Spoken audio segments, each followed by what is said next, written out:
Okay, now we're on YouTube, Instagram, Twitch, and YouTube. I'm worldwide. And it says I got a viewer here on Twitch. Now,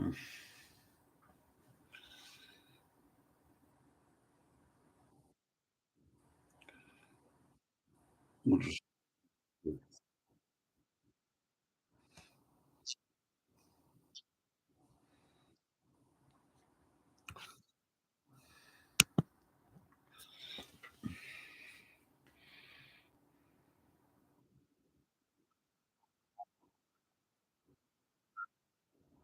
we're just good.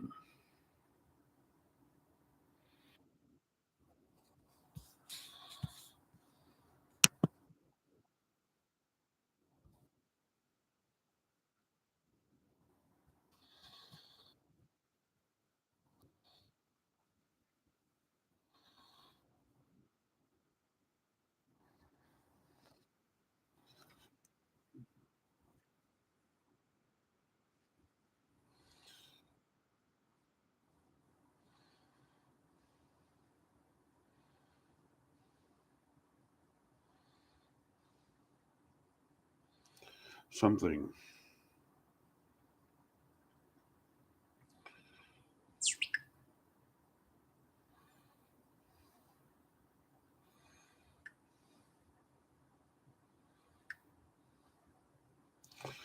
Oh, there I am.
Okay.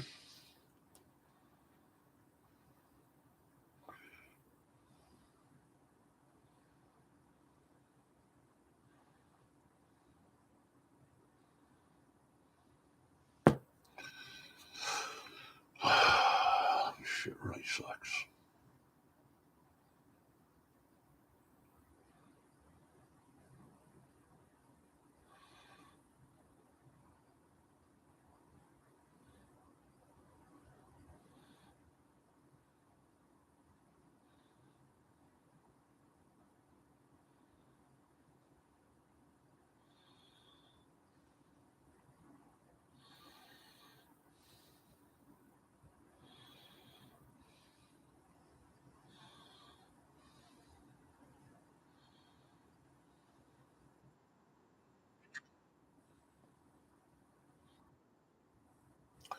Oh, Facebook, how you suck. You suck so bad.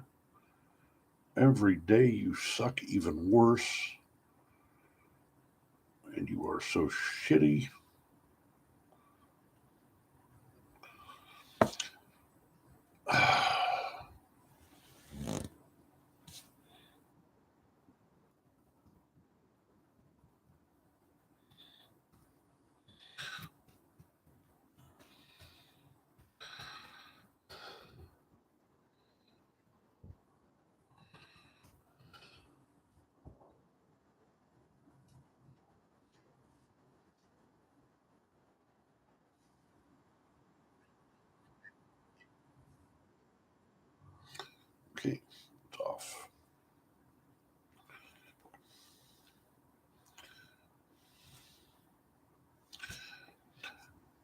Got to reboot my cell phone.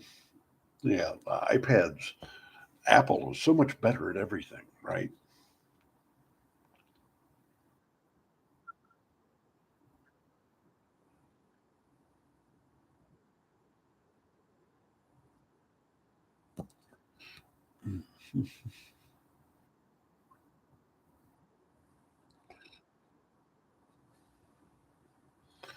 I would come up with some paranoid conspiracy theory about how they're only doing this to me. I'm the only one that they're fucking over. It's to keep me off the air. They don't want to hear what I have to say. But the truth is, it's just a bunch of horseshit. Um,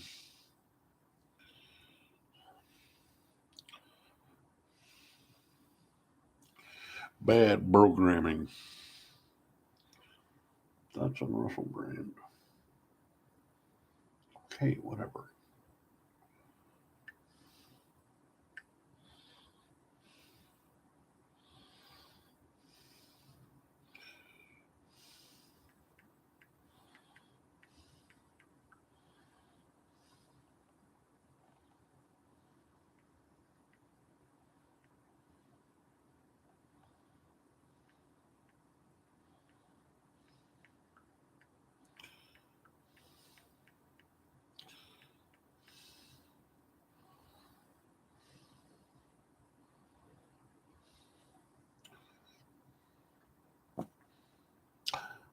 And there I am.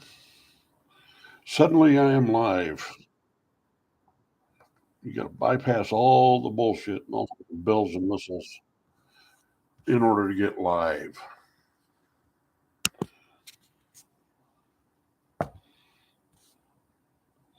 There I am. Live. And I can watch myself over there because I can't see the chat bullshit on this little thing. Everybody says, oh, look at the chat. No, fuck you. Go live in the real world. Then tell me what to do. Uh,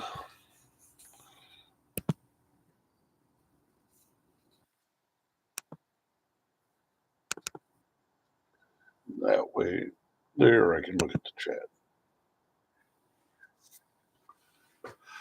And over here on Instagram, they all went away. So I hate to dick around with Twitch. Twitch was the offspring of a brilliant, I thought, platform called JTV, Justin TV. And they really had a lot of things figured out on that platform, but their own employees were the worst trolls and enabled the worst of the worst trolls. And they trolled off all the best broadcasters. I was doing a show there, and I was 1,200 people tuning in to watch me, people making a point to tune in and watch my show. And ATV just let the trolls go wild. They couldn't do something like allowing a broadcaster to block people and a block by IP address. Well, that'd be too hard. It'd be too complicated. It's like every fucking website on the planet except yours can do it. Whatever. They fucked themselves as far as I'm concerned.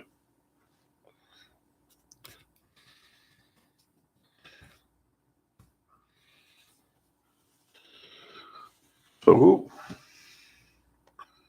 according to this, I'm frozen. How about that? Am I frozen?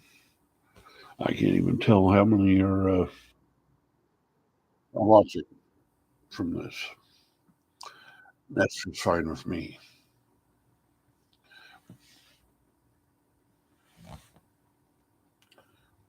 Let's take this one.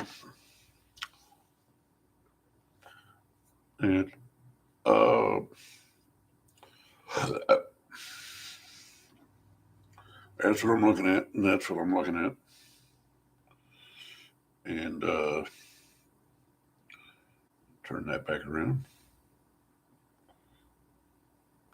Nope.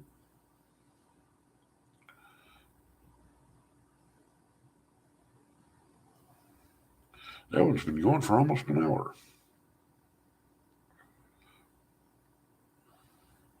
I have no request to join. And let's see what happens if I hit refresh.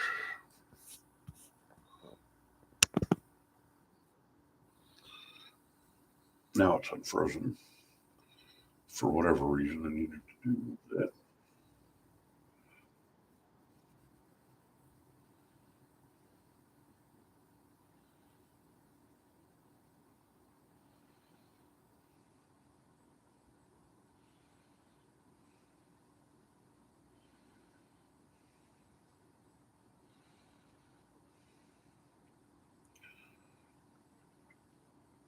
And let's see how much. Yeah, there we go.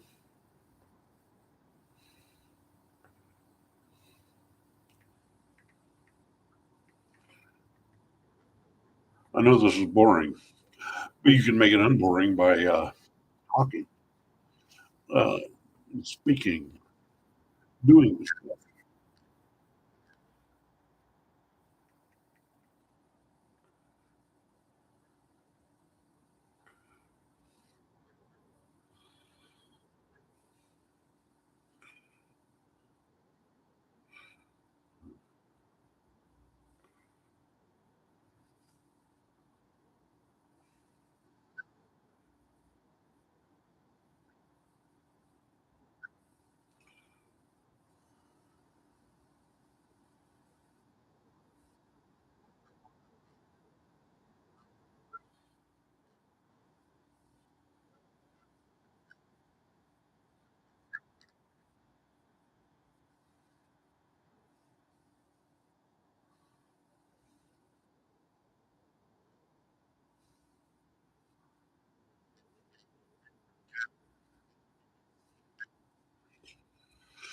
So in theory, here I am now going to be on Instagram as well as Facebook.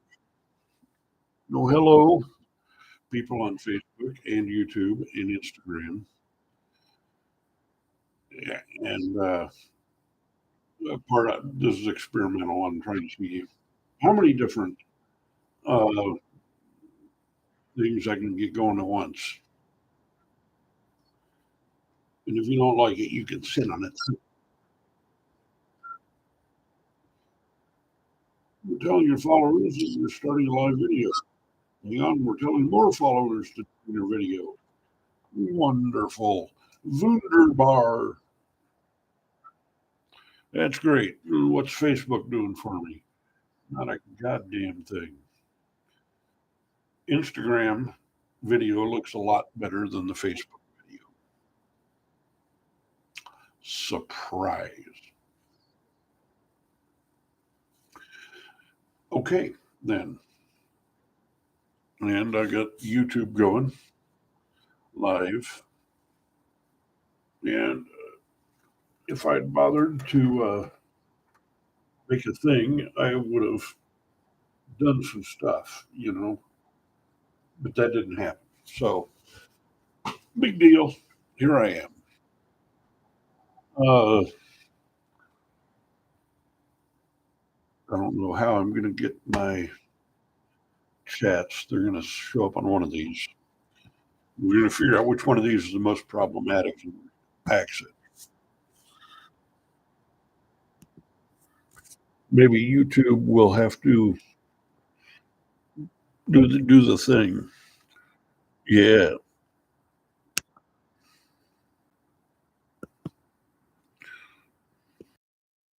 No, I don't want to mute.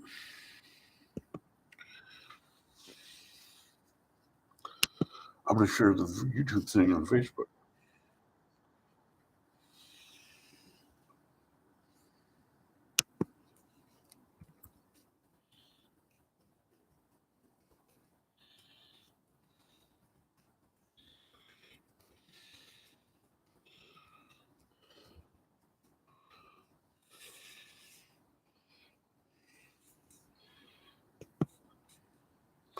And I'm posting that to Facebook. How about that? Um, I gave up my Twitter, shut it down after Musk bought it. I don't know, there's so many platforms, and you just don't want to,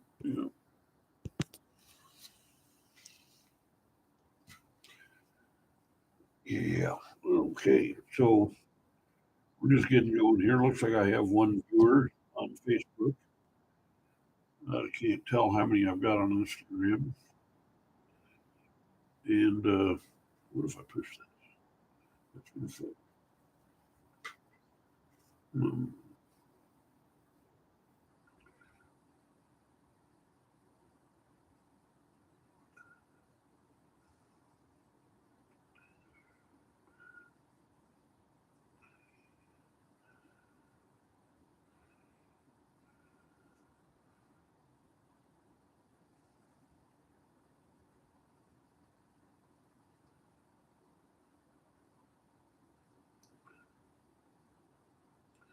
I'm just inviting a whole bunch of people. I'm sure this is really annoying for everybody.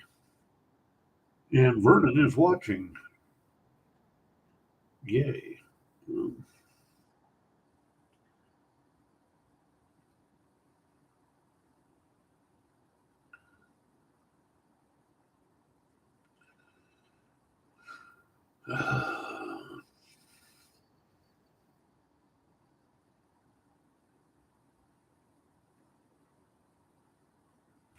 okay, that's enough, I think. Successfully sent a bunch of notifications on the thing with the stuff, the Instagram. So I'm on Instagram and Facebook and Twitch and YouTube. Four of me. I am so proud. My little tits are just all pricky like a little schoolgirl. um, hopefully that's the creepiest thing I do tonight, unless you like that sort of thing.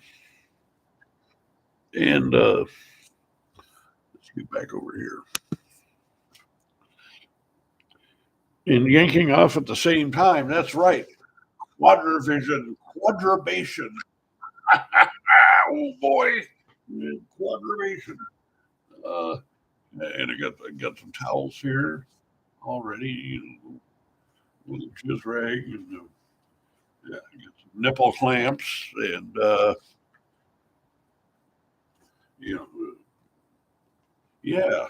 So here we are, and I don't know where my intel agent is, but they usually text me stuff, but I'm using up all my devices, and I was going to bring over. I only brought one laptop. The rest of these are iDevices. So what the fuck ever. Real Justin joined. Hey, Real Justin's here. Yeah. Hey. Um, are you still on strike? He was part of the FAG strike, film and stage and screen SAG. Uh, right. Well, you're part of the strike, joining in with the writers' strike. And I don't know what's really behind that. Why they don't just capitulate, and give the right, pay them what they're worth. They're the people that come up with all the ideas and all the funny shit. Um, some of those talk show guys, based, yeah, some of those talk show guys, when they're just on their own, they're not the least bit funny, but they can tell the jokes. Somebody can write a joke and they can tell the joke and make it funny, and that takes skill and talent, of course. But yeah, why? How long has this strike been going on? Real Justin is a struggling actor, a friend of mine from way back in the battle cam days. And yeah, I assume you're still in Hollywood. I follow you on Facebook. Um, yeah, Cox was purchased by AT&T. Prices fell per month for an all-you-can-eat package by 150 a month. Really? Seriously? That is kind of news. Um, Cox Cable, Cox Communication, where a lot of people around here get their internet, is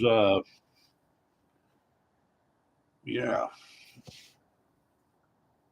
The writers have been going for almost 4 months, and SAG has been for 2 months. Yeah, what's the holdup? I mean, are they really anybody demanding anything ridiculous? Like, my understanding is it's basically cost of living raise and some things about getting points on the copyright stuff, right? Uh, I'm for those of you not in the know, I'm also broadcasting on Instagram where I've got my actor friend Justin, uh, who's part of the Screen Actors Guild, and they're on strike too. Um, yeah. So let's see if I can. This is just Twitch.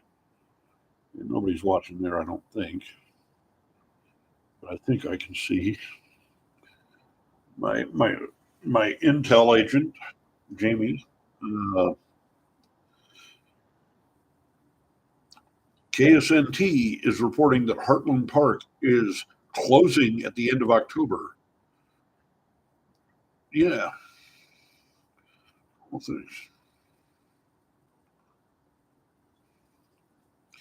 Going on a little bit earlier than I have been the last several nights. Too much headroom. What do you mean? On the audio or between here and here?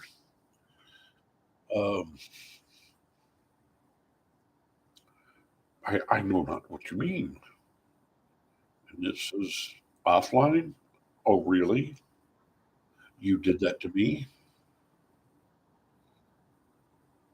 We'll see. And now I'm live again on Twitch, and that was a one button operation for whatever the fuck that's worth. I'm trying to get enough followers on TikTok. You're walking to get dog food. Boy, they really need to pay you more. What are you, bro? You need like $5 so you can get a burger. Uh, what funny? You see what happens when the writers go on strike? They leave me to make my own jokes, and this just really isn't very funny. But it's probably a great time in history. I just realized this for a jackass like me to pop up and start doing a webcast on here because people are starved for their late night entertainment. Stephen Colbert and Lenny Kravitz and whoever else. Um, and I can be just as insipid and flatline boring as them. Drip Crip joined. Hello, Drip Crip. Um, the first person to guess who Drip Crip is will win this piece of shrink wrap. A very, very useful thing. You hold lighter and it shrinks. Worth the price of admission. And video. I taped a thing up over the lights there as far as it's not really doing a whole lot. Um, Whatever. Uh, and it's funny because I'm here in this huge shop full of tools and full of material and stuff, but I can't be bothered to build something. Imagine you're talking about the light shining off my chrome dome. Yeah. And is there really only one viewer there? one viewer here, I think, and one viewer here, and I don't know how many there. But uh, might be spreading myself too thin.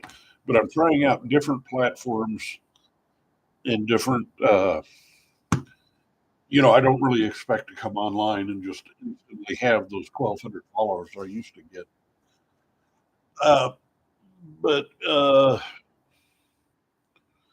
it's kind of like somebody was saying earlier. It's TikTok is basically for kids, and I see people my age and older. Um, some of the kids I see on there are funny and they do funny, entertaining things.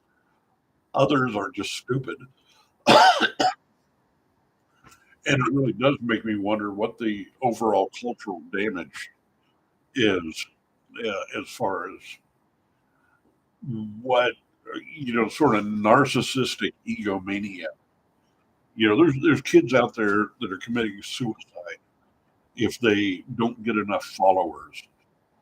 And there's people trying to have careers as influencers. And man, they spend a lot of money going online to be an influencer and pretending like they're in Italy or whatever and wearing certain pants. And I don't get it. I look at those people and just think, you know what? You're the last person I would ever fucking take advice from. You're an idiot. Just me and Bob. Hey, kind of giving it away there, Rip. And yeah, I don't know. Are you an influencer enough to give me? I doubt that your followers give a shit about anything I've got to say or do. I mean, whatever. That's the way it goes.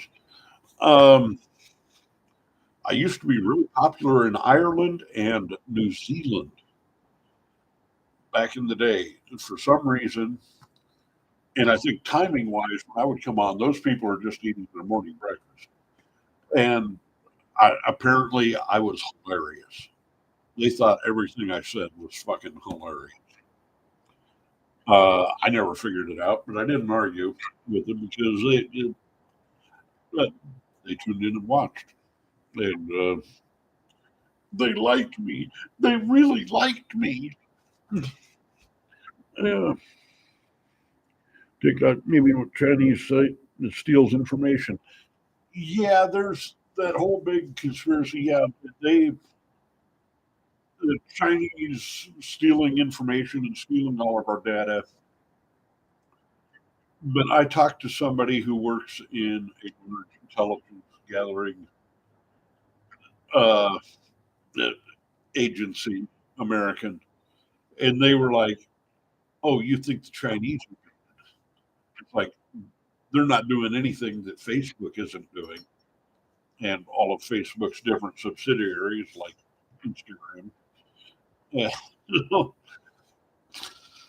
yeah. This is over here. Is kind of. I want to turn that down. Yeah, I can only hear so much of myself on delay. Um, I mean, don't get followers. I get customers. I'm not an influence.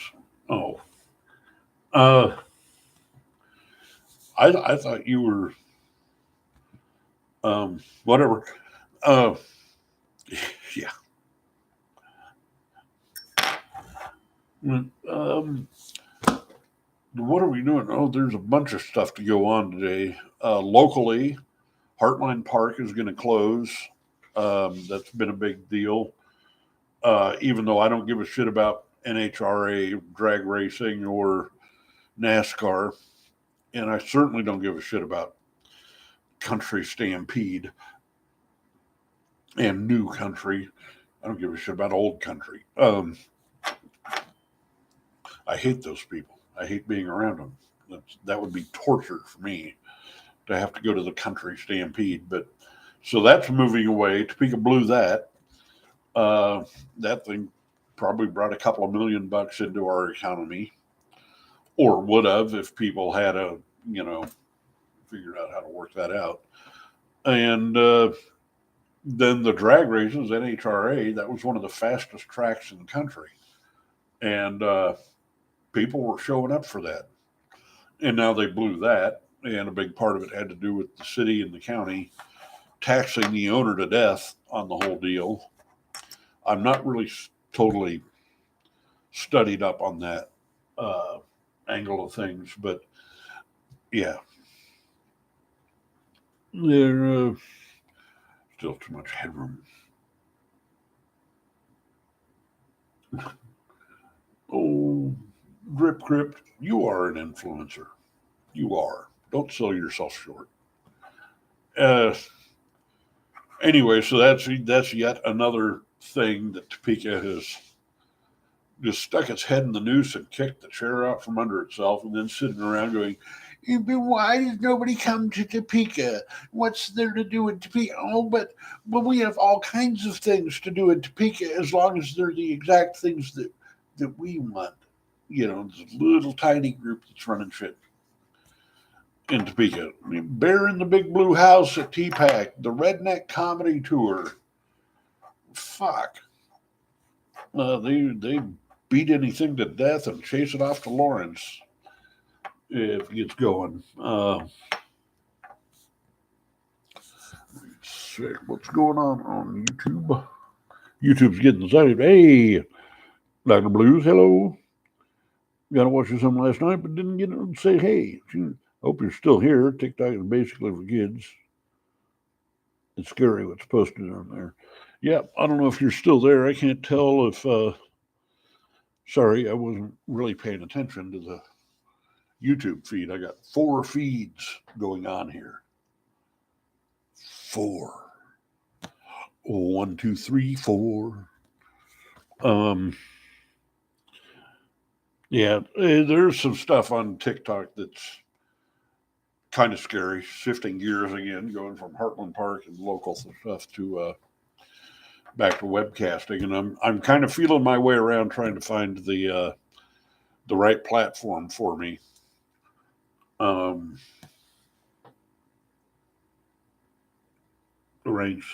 Franks. My eyes are getting. I'm so blind, and the letters are also small. But yeah. So yeah, that somebody was posting on the YouTube stream that TikTok is basically for kids, and I do see some adults on there that are doing some pretty decent stuff, and I go down the Karen hole a lot, where I just start watching all the Karen videos because it's so fun to get so mad at those people. and you know, the cop done fucked up type videos, and some of the little kid, you know, one person does a little dance and then somebody else emulates it and builds on it, and it turns into a thing with some stuff, and sometimes that's kind of amusing, you know. Other times that's just really like that whole dance on my hands, on my head, like Jesus said, whatever that Wednesday Addams just took the whole thing by storm. Every little girl in the country suddenly had long black ponytails and was doing that stupid dance. The Goo Goo Bucks. You know, I bet out of the millions of people on TikTok, I was probably one of a tiny handful that have actually seen the Cramps live. I've seen them multiple times. That's the band that did that Goo Goo Bucks song. And they did that like 40 years ago. So it goes. The way of the world, I guess. What else is going on out here? Dr. Blues, are you still there? Um, I know it looks like hell when you have to look up my nose because I'm reading the chat, but that's the way it goes. And not a whole lot going on Facebook. But I think Facebook's throttling me, or what do they call it? The silent banning, shadow banning. Yeah, I don't know why they do shit like that. And it's kind of like they basically shut you off to the larger world, and I don't know what they think that's going to accomplish. Um, Woe is me. And I got Arizona iced tea. These people should be sponsoring me.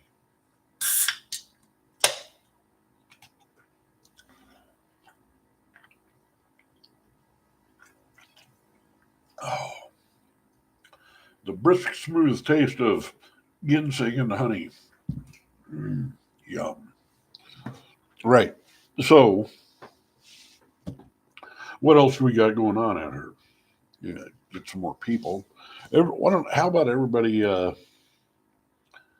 if you want, Twitter, tweet, or post the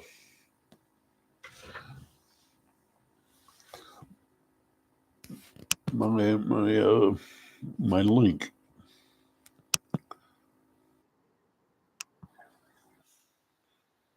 Uh, yeah, I'm gonna post it there.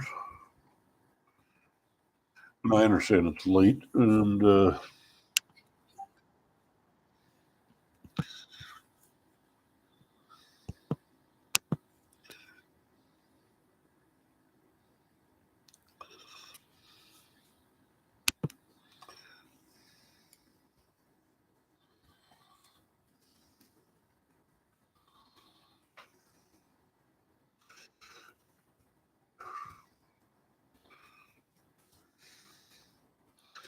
yes, I'm chatting with everyone but you.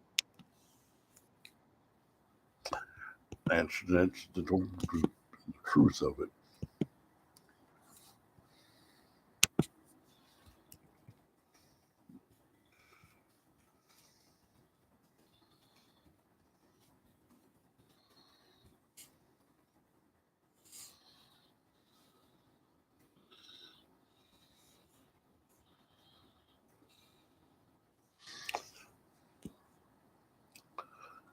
It probably seems kind of pathetic. That's the way it goes.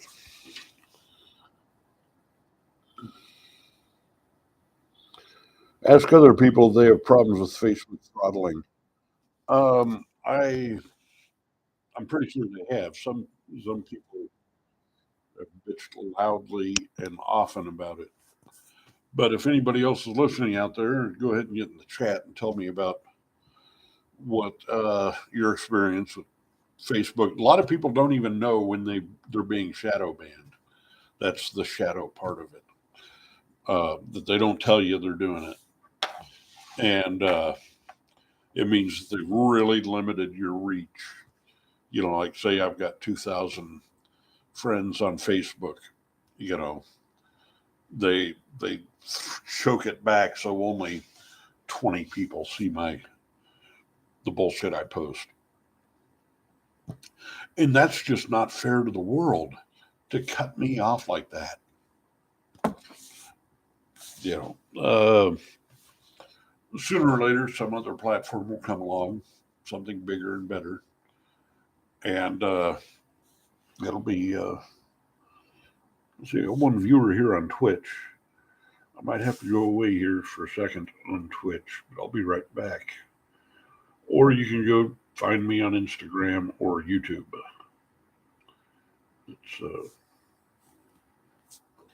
let's see what sort of update input we got coming in. YouTube is showing 100K. I'm not sure if that's total views. I think it is. Yeah, they could be. wrote $13 million to Shawnee County, and they lost the appeal. Right. You probably saw Power of the Internet. All cable news has about 10 million viewers. Taylor Swift, with all her internet platforms, has 100 million too. Well, and Taylor Smith has a nicer butt than all those viewers. I'm just reading some stuff coming in from one of my intel officers. And so the owner at Heartland owed $13 million in taxes. I would be appealing that too. I just don't see how you can owe 13 million in taxes. What's going on here?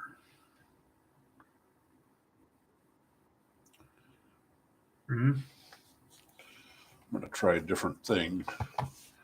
Make sure this one doesn't run out of juice. There it goes. Okay, it wasn't even charging. Yeah. So we'll let this one run down instead.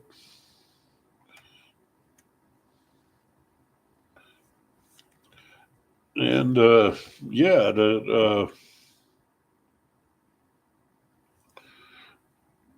what details? Why do you suppose Facebook is doing that? Throttling back. They do it to punish people for posting things they don't like. For so-called breaking the rules, the community standards that are just so amorphous and ever in flux and changing, and we apply the same standards to everybody. No, they don't. I got a 30-day ban once just for posting bastard. I was just vague booking in 30 days.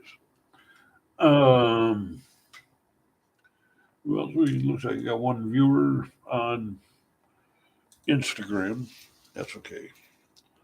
I shouldn't be obsessed with numbers. I should be obsessed with making sense and carrying on a conversation for more than one sentence. Thought I heard somebody come in. I guess not. I'm alone here in this big old empty place.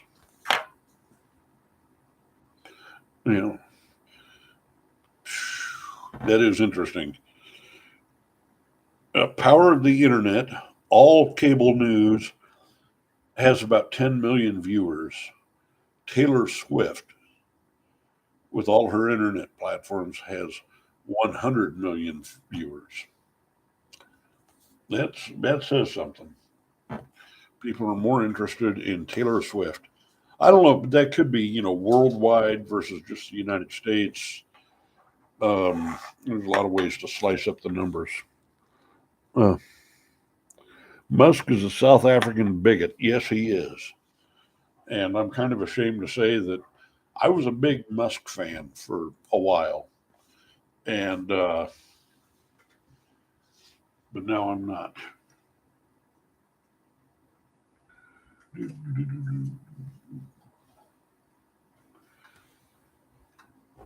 This thing is apparently not working.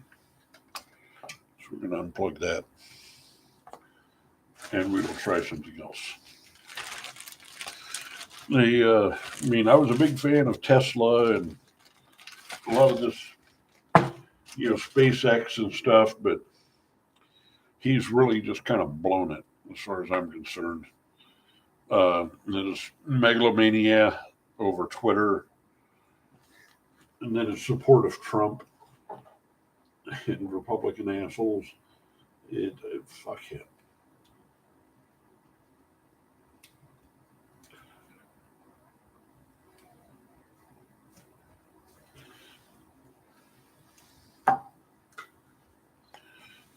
Who do we got in here? They do it for a lot of reasons. Breaking community guidelines, account activity that looks too much like spam, low following, and low post frequency determine your reach too. So meaning that if you post too much, you get shadow banned, or post too little. Hey, now that's charging. How about that? Um, Let me go back on Twitter.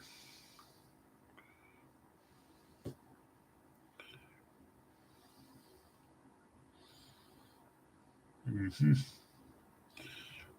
Yeah, I should powder my head or wear a hat so people don't find out I'm bald. Yeah, it's fucking Facebook. I get so sick of it, but I stay on it for some reason. Um, there now there's some headroom on that one, and I got 0 viewers on Twitch. Go figure. To me, Twitch is like a kiddie gamer platform, and then there's Kick, and that's definitely a gamer platform. Too much will get you restricted reach. Too little will get you a limited reach. Different things. Yeah, I've wondered. I mean, there's days I'll just post 15 or 20 things that are all just stupid bullshit. Uh, and then other days I won't post anything. Uh, Too much posting. Yeah, I don't know. I mean, you don't want a few blabbermouths just kind of overrunning the whole thing. Uh, but I would think that people follow you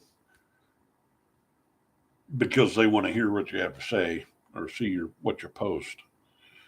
And hey, I don't know, fuck a bunch of Facebook.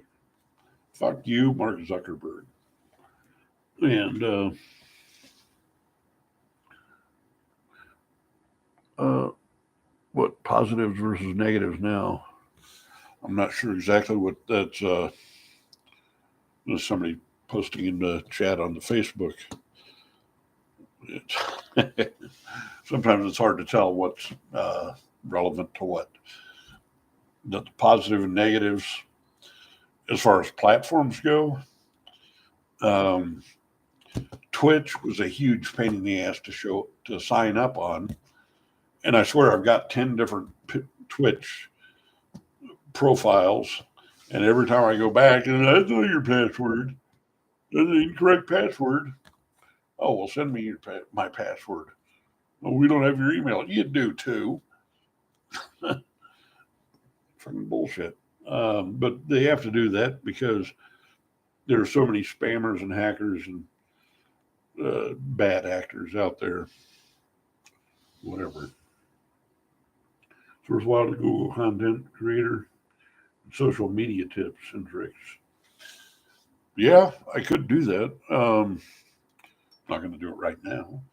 Uh, and certainly things have changed since 10 years ago uh, when I was a big late night show guy. When I seriously on that old JTV thing, I'd walk in, sit down, and I'd suddenly have 1,200 people right there. Hey, Chrome Good is live, and that really pissed some people off, and I think that's funny. I got one viewer on Twitch. Hello, my one Twitch viewer. I would like for you to chat and say something because I would like to know what. Hide chat.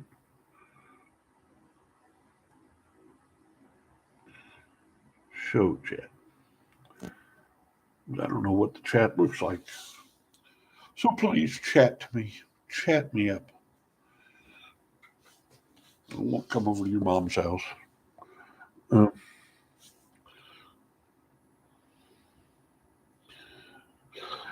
just Twitter really do things. And they got money to fix that shit if they want to. I think they just allow it to generate traffic. Yeah, they really pick and choose by criteria that's never very clear. What is the rules keep changing. It's stupid, but it works. It ain't stupid. Yeah. If it's okay, I get it. Social media can be pretty stupid, but it'll work to get your audience. Yeah. Um, yeah, it's definitely changed since 10 years ago. Um, but now, I mean, it's kind of frustrating. You get on there and there's some 15-year-old girl like, I'm just a girl. Yeah, and Justin Bieber or whatever girls are into now, and they get millions of viewers. Of course, most of those viewers are dirty old men that are trying to get into their panties, and the little girls are eating that up, and but at the same time bitching about it. Um, you can shut down the JG. I've seen enough to know how to help, and I doubt more viewers will show up this time of night. Right. Okay. So she is telling me I can shut that down. Now it was interesting when I first popped on to Instagram uh, tonight. A bunch of people suddenly came in, but then the second, and third time after I had to kind of reboot stuff, I didn't get the announcements. I guess it's terribly frustrating. Trust me, I feel you. It's a punch in the dick. Wait, how do you know what a punch in the dick feels like? What have you gotten on eBay? Um, yeah, okay. Well, I'll shut this down then if you think this is worthwhile. See, this is what I got here. Instagram and get more. Yeah, trying to get my. Yeah, there it is. And there's my phone that's broadcasting the Facebook. I'm going to start a time warp loop continuum that is going to suck us all into a black hole by doing this. And here's Twitch. So, Twitch.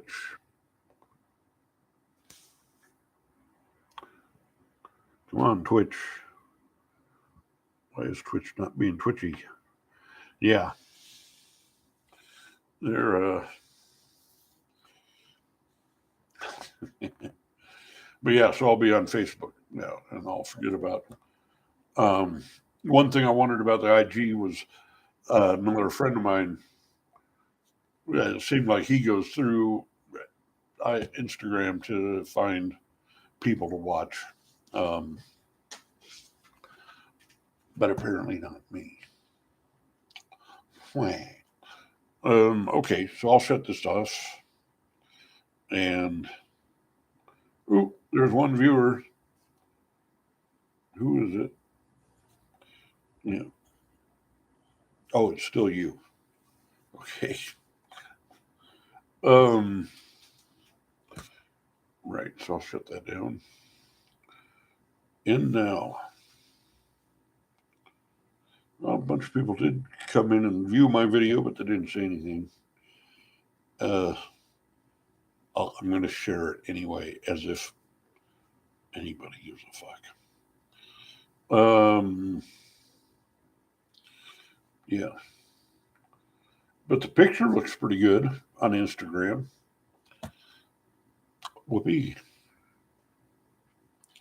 I'm going to give myself yeah. A couple of people liked it. Uh, Yeah.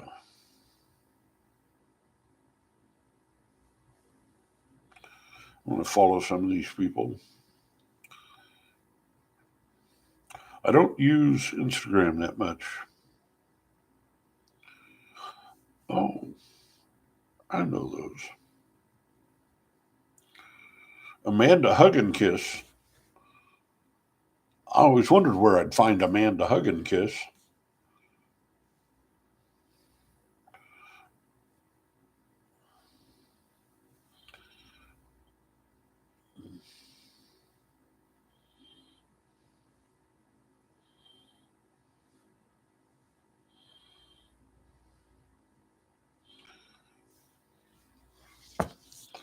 So yeah, if you're watching me on Twitch, feel free to follow me or subscribe or whatever you do. And be controversial. Zuckerberg is a bigot.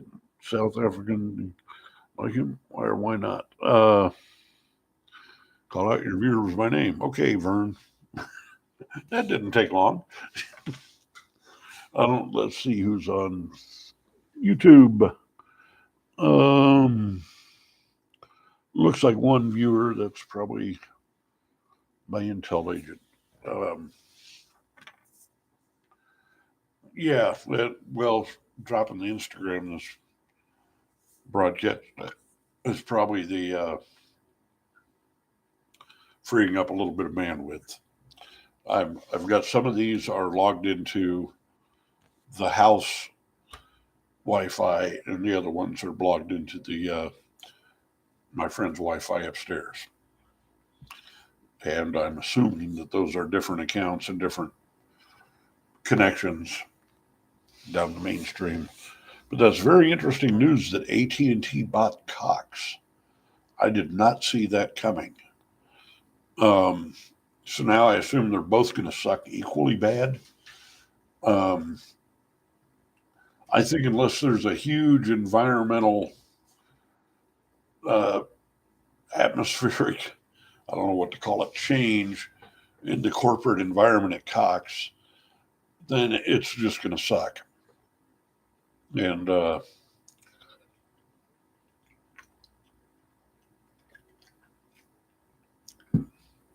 yeah.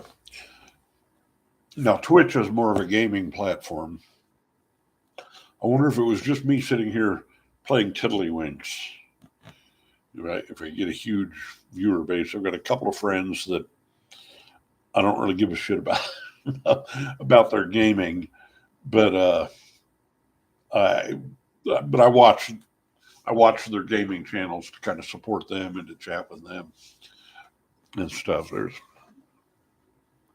no, they dropped my prices from $250 a month to $97 a month. And I get 300 plus channels. Cox only had 90 channels. Okay, so AT&T did not buy Cox. I misread that. Um, yeah, I know I've gotten into some screaming matches with Cox on the phone. And it just seems like I can't get enough Cox in my mouth. And when I'm going out there and playing with Cox, they just don't give me a very good connection as it is.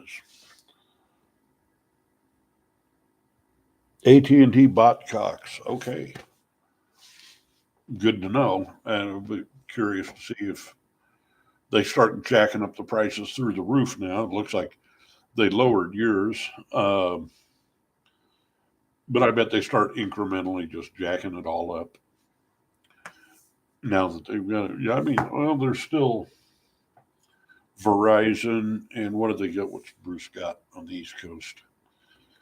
Uh, I was surprised in my friend Bruce's house with his internet that it was as slow and janky as it was. I'm kind of like, come on, Baltimore, in the world class rat infested shithole.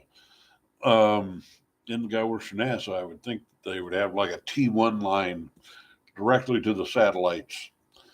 Um, they probably got that down at the lab, but I'm not making fun of him. But I was just surprised that his internet was a little bit herky jerky and kind of low bandwidth and not all that easy to connect with. Um, I mean, his internal household internet routers and stuff all worked fine, but yeah, and I've heard a lot of other people on the East Coast bitch about that company that whose name I can't remember at the moment. That's fine. Much more content for a third of what you're paying. Yeah, if it, I'm on that American broadband plan, the poor people's plan, so I get basic internet, and in a lot of ways that's fine for me. Um, I've got a TV set. I never watch it. And then there's times where I really feel like, hey, I'm missing out on a lot of news that's just not coming across the internet. Or, I mean, it's all there if I bothered to go look at it or find it. What's this little flash? Your tab is using your camera microphone. Well, okay, I knew that. And malware bytes. Hello. Goodbye. There we go. And I'm just not really picking up viewers, and maybe Drip Crypt can get me hip. She's considerably younger than me. Uh, it's my niece, but she's pretty smart, and her what she does online and stuff is considerably different than what I do. She's got my full support. She is an adult. She is a smart woman. She knows what she's doing. I've had a couple of people say, "Ew, how can you support that?" And I'm like, it wouldn't matter if I supported it or not, really. She's still going to do it. I support it. Whatever, I support that a hell of a lot more than other things she could be doing. Um, like working at McDonald's. At least this way, she's kind of in control of her whole thing. And there are people in her situation that ended up making millions doing what she's doing. And she's smart and funny. So, got that going. Um, yeah. They don't need to. They just increase their viewer base by some astronomical fucking number. Yeah. Wonder how much they bought Cox for. Lean this over a little bit. Or not. The thing has the stuff on it.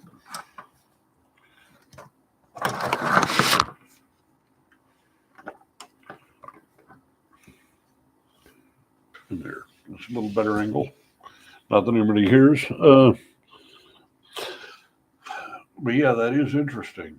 That I did not see that coming at all. Um, but fuck Cox. And the thing is, fuck AT&T too. They're a huge, gigantic corporation, and they don't give a flying fuck about anybody but their bottom line. And I had my phone through AT&T, and they were constantly fucking me over. And finally, I got the Lifeline. They call it an Obama phone, but it's really a W phone. It was really Bush that came up with that thing, and it's a good idea, much needed. But everybody then bitched about, oh, it's an Obama thing, right? Whatever. Um, don't remember, but they've increased the river base. Yeah, that's viewer base. It's insane. Um, Elon Musk, he's supposedly got his SpaceX, what does he call his internet thing? And I'm polishing up my, I'm polishing my thing.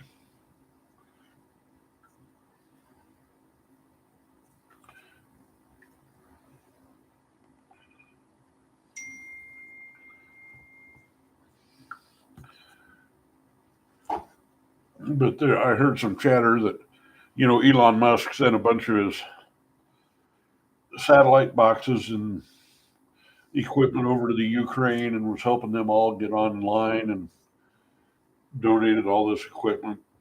But then there's a conspiracy theory going around that he was actually selling all the data to the Russians.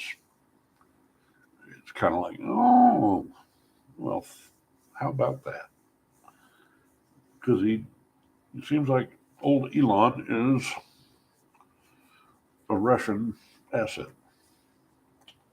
Go figure. Actually able to find it.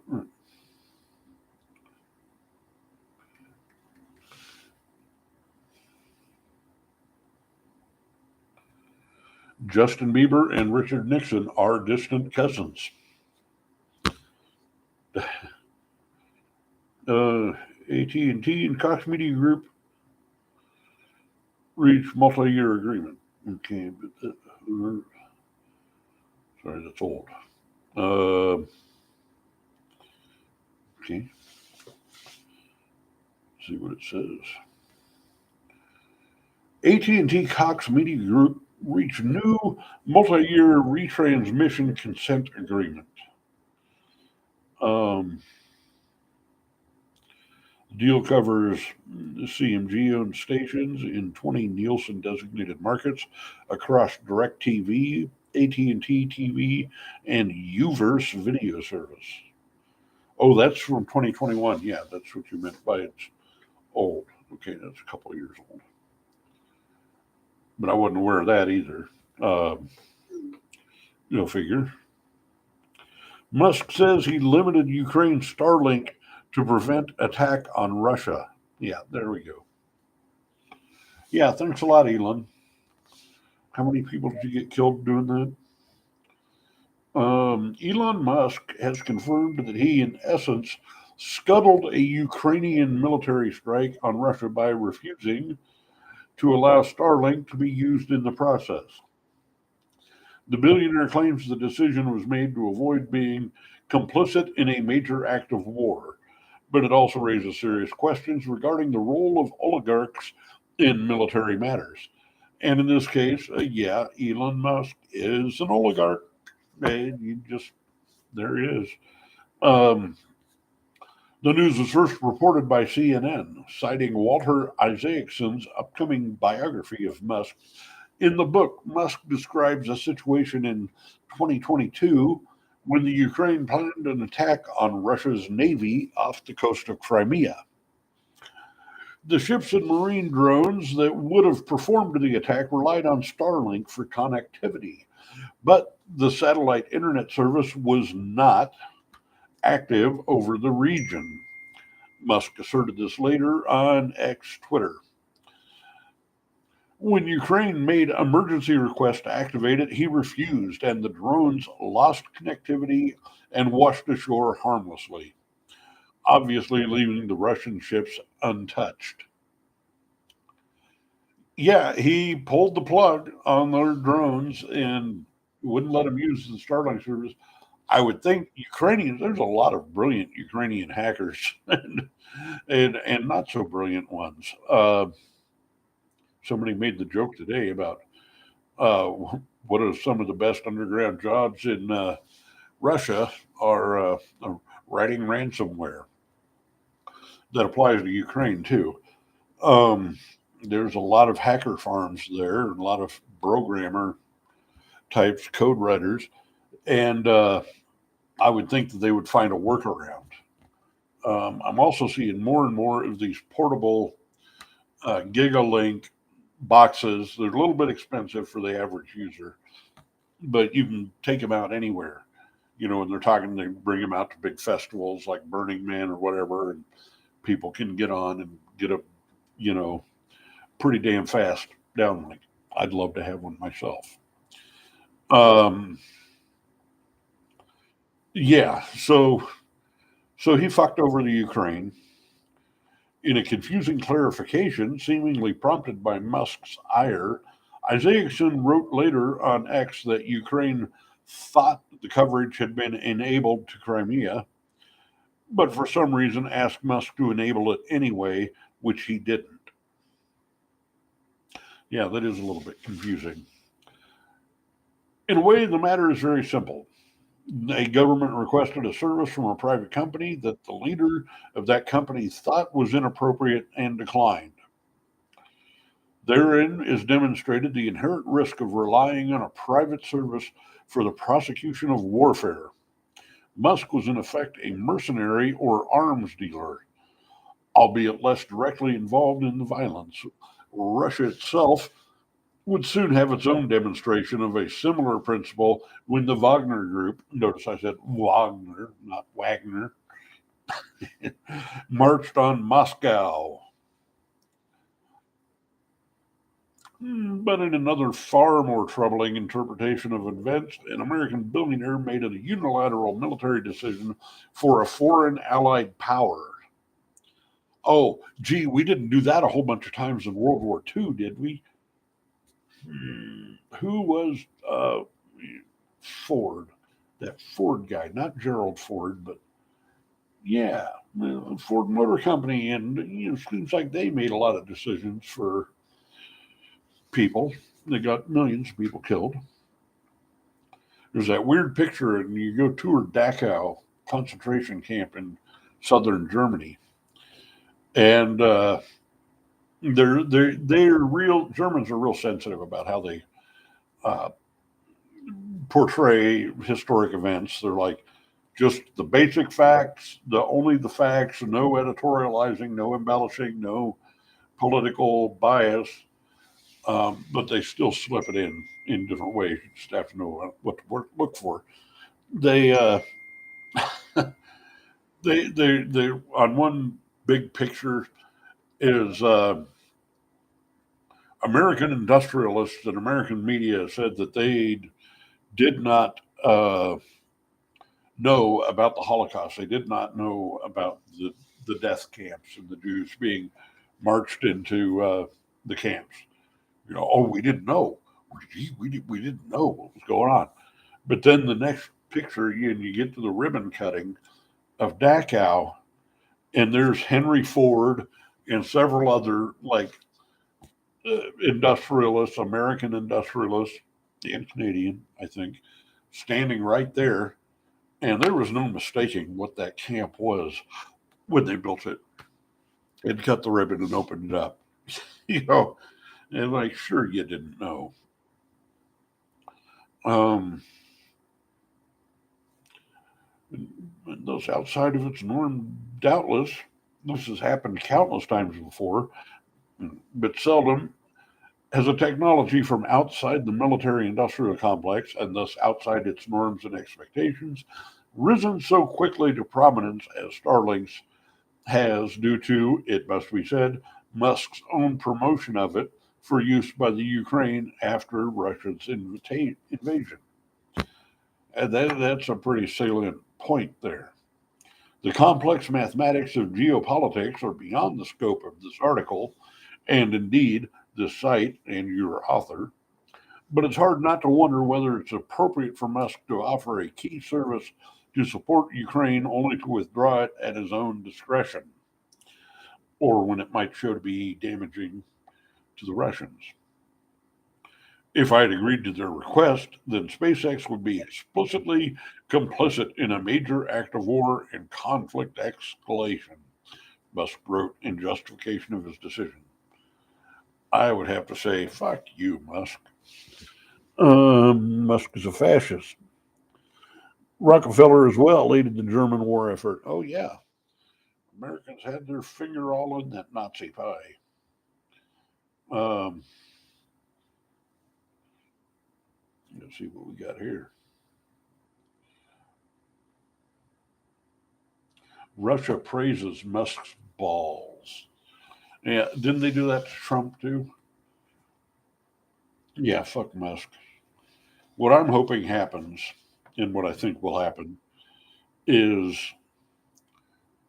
Musk is going to fall, and he's going to fall hard, and it's not going to be pretty, and he's going to lose billions and billions of dollars. I've heard that Tesla is in trouble, and they kind of deserve what they got for making him the big spokesman. But we got to remember that the dudes from Apple and Microsoft and whatever were also primary investors and creators of that.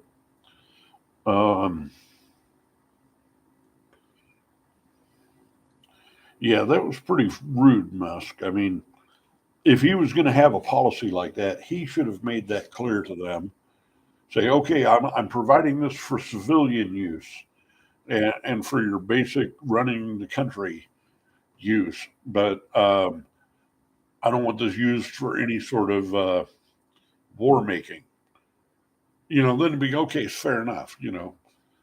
Uh, but to pull the plug at the last minute without really telling them until after the fact, and although I did hear the other day that the Ukrainians had blown up a couple of Russian warships in the whatever that sea is right there. Putin praises Musk as SpaceX faces growing criticism. Yeah.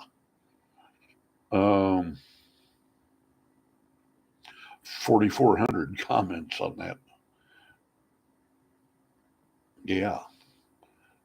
Yeah. See, now I wish what I could do here is easily flip and transfer to watching one of these videos. Oh, wait, here's this. The 777 was the Malaysian Air back in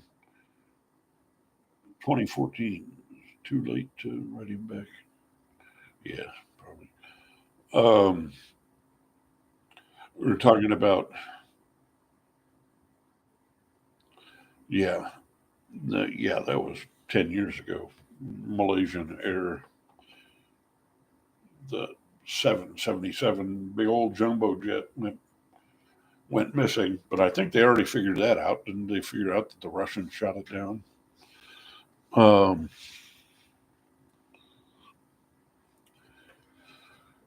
Yeah.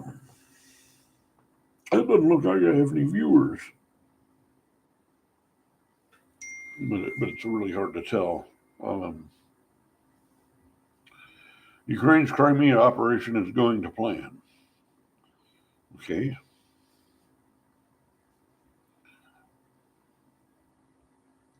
It's a couple of days old.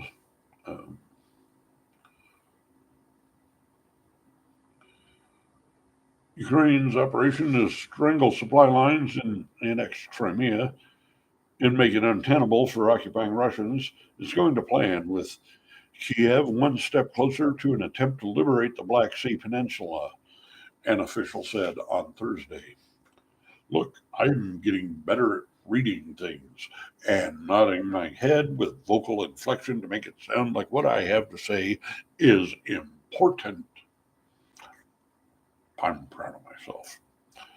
The peninsula was rocked the peninsula by explosions on Wednesday and Thursday. Attacks targeted the Russian Navy Black Sea fleet and damaged a large vessel and a submarine at the key naval base in Sevastopol. That's a word, apparently. Sevastopol. That's one thing a lot of newscasters have to do is they have to learn complicated names and pronunciations of places that aren't commonly in the news and names and Yitzhak Shamir. I remember one of the first times I was on the radio and I had to read a little news blurb about Yitzhak Shamir. Yeah, I forget exactly what was going on. It was during the Carter administration. And I got the giggles so bad because I mispronounced it and called it Shit shack schmear. And then I started getting, I was like 14 at the time. And yeah, uh, oopsie. Everybody else in the station on WREN was laughing too. They're trying not to. Look, the kid said shit shack. Anyway, it damaged a large vessel and a submarine at a key naval base in Sevastopol, and Russian Air Force S-400 air defense battery was reportedly destroyed in western Crimea a day later. Strikes in Crimea, which is Russia's central logistics hub for its forces in southern Ukraine, have become routine. They become all routine and shit in recent months amid Kiev's counteroffensive to reclaim territory occupied by Russian forces. Attacks have struck military targets in a push to weaken Moscow's defenses and disrupt Russians from transporting equipment, weapons, and troops from mainland Russia into the peninsula. Good. Fuck them. And how many times has Putin said, "Oh well, we're going to lay off the Ukraine. We're not going to do any more. We're not going to, this is bad." And then, he launches something else. But hooray for the Ukrainian people for fighting back. And I thought there was going to be more taking it to the streets of Moscow, and there might be, and we're probably not hearing about it. Trump reportedly raped a 14-year-old Russian girl at a party. The Russian used this information in a blackmail scheme against him. Really?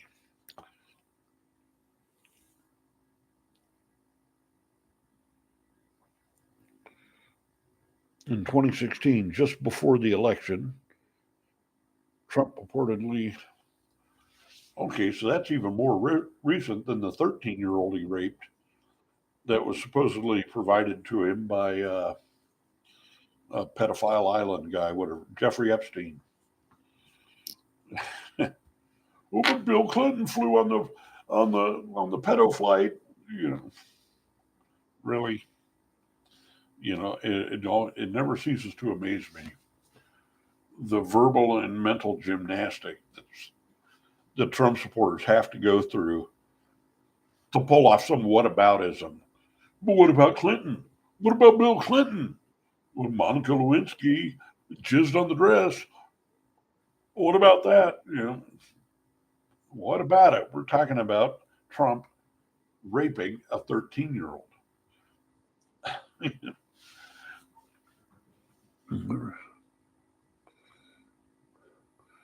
The U.S. just delivered a shipment of M1 Abrams tanks to the Ukraine. They're now kicking some serious Russian ass. Period. I see what you're doing. The Abrams have munitions defeating armor. Yeah.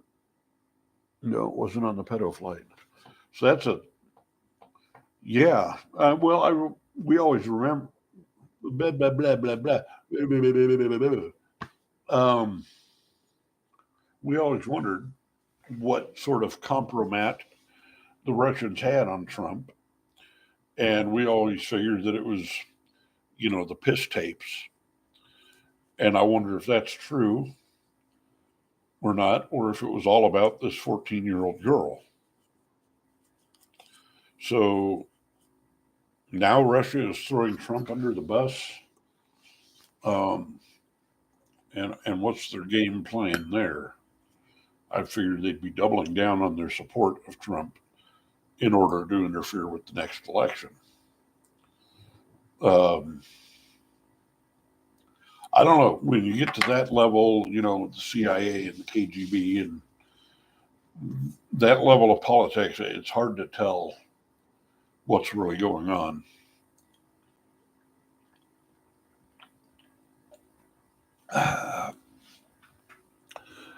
Accordingly, I have one viewer on Twitch. So, yeah, supposedly he raped this 13-year-old girl back in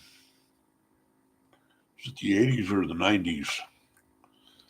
And it was a girl that was provided to him by Jeffrey Epstein, but not on some hotel in New York.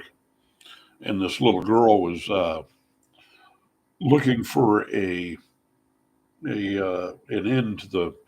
She wanted to be a model, and somebody hooked her up with Trump, saying, "Oh yeah, well Trump, he's got these fashion pageants and things, and he can make you a model." And so the girl kind of,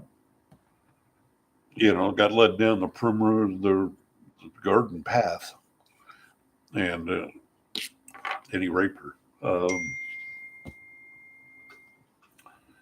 Trump is an asshole. I'm getting the feeling that the M1A1 shells have depleted uranium cores that bounce around inside the tanks it hits. That's got to be a bad afternoon. Yeah, that's powerful stuff. I wonder if the Russians have anything equivalent. I know in previous places, Pakistan, Iraq, Iran,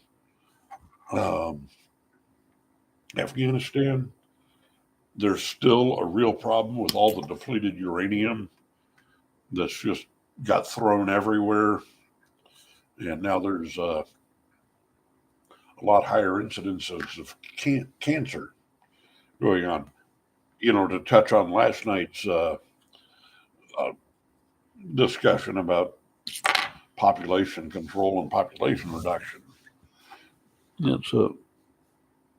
That incident had nothing to do with Epstein, right? And here we are back looking at the live on YouTube. I wish I had some more viewers. I'd have to say I'm not nearly as bad as some others. Ha. But here we are. And you know what? I'm going to try something. I'm going to go over here. And just like this.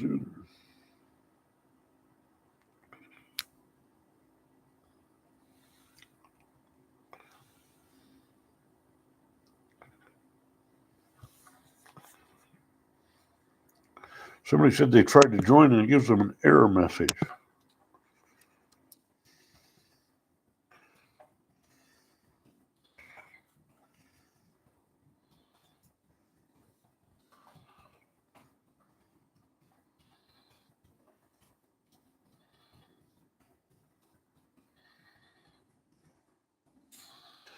I don't know what would cause that other than Zuckerberg is an asshole.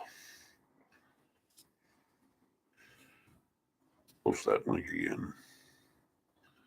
So somebody I had posted the link on my Facebook scanner group, and somebody said they weren't able to get in. Yeah.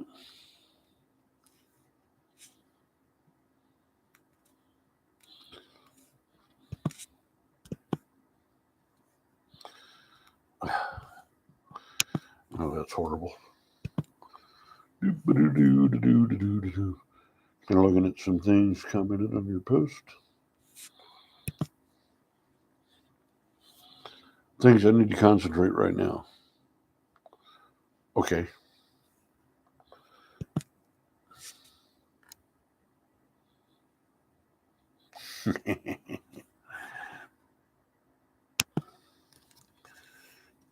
There's another insomniac.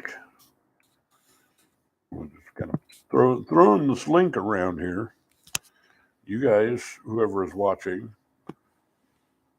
you know how to link something. You go up there to in the post where you see this video, and you see the time where it says at this point it says 1 hour was when the post, and you right click on that and it drops down. You copy the link, and then you can repaste that, and maybe it'll drag more viewers into here. Maybe.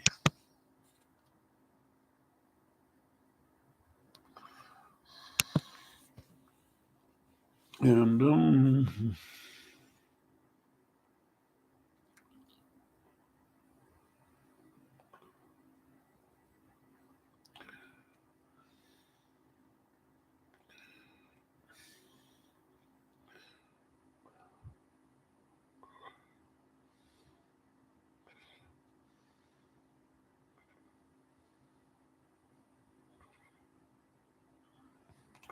okay, well,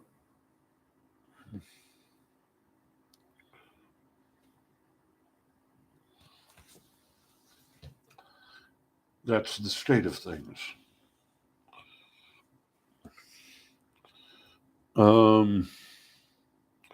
Not quite dead yet. Ozzy Osbourne is not doing well, and they don't expect him to last much longer. I think he's got Parkinson's. I think he's had it for some time. And more recent videos I've seen of him don't. He's not doing well. Ukrainians are also using Leopard tanks. Cool. I loved seeing those videos and pictures of Ukrainian farmers towing old wrecked Russian tanks and stuff back to their farms.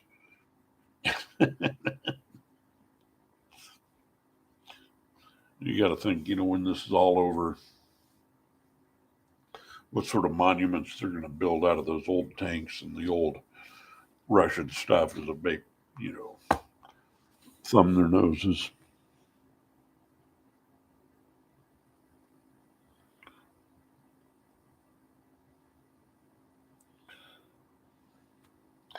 Will Ozzy be Osborne again?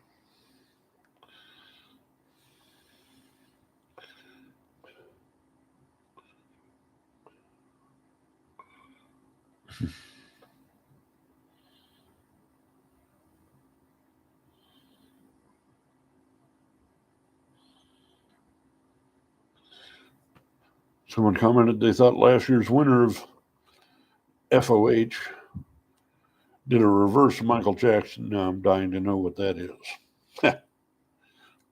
That's funny, and I'm not sure why. I'm going to post this again, the link to this webcast, and we will see if it gets out of the box. They're German tanks. Yeah, Germany's been supporting Ukraine in this, and so has Poland and a lot of other countries.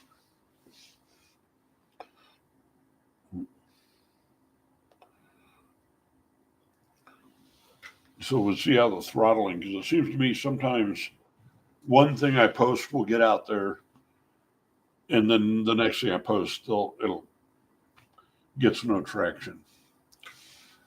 But at some point I should try doing this like in the middle of the day, 2 in the afternoon or something.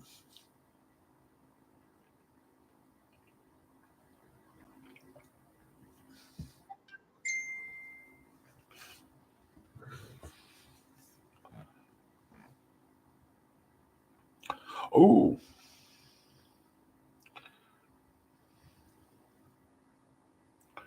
All right. So Drip Drip wrote me a whole nice big words of advice or pointers.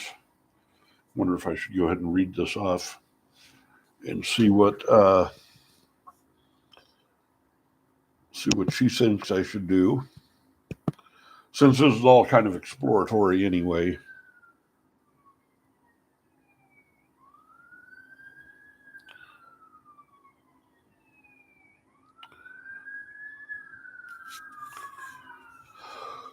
Oh, the scanner thing turned off.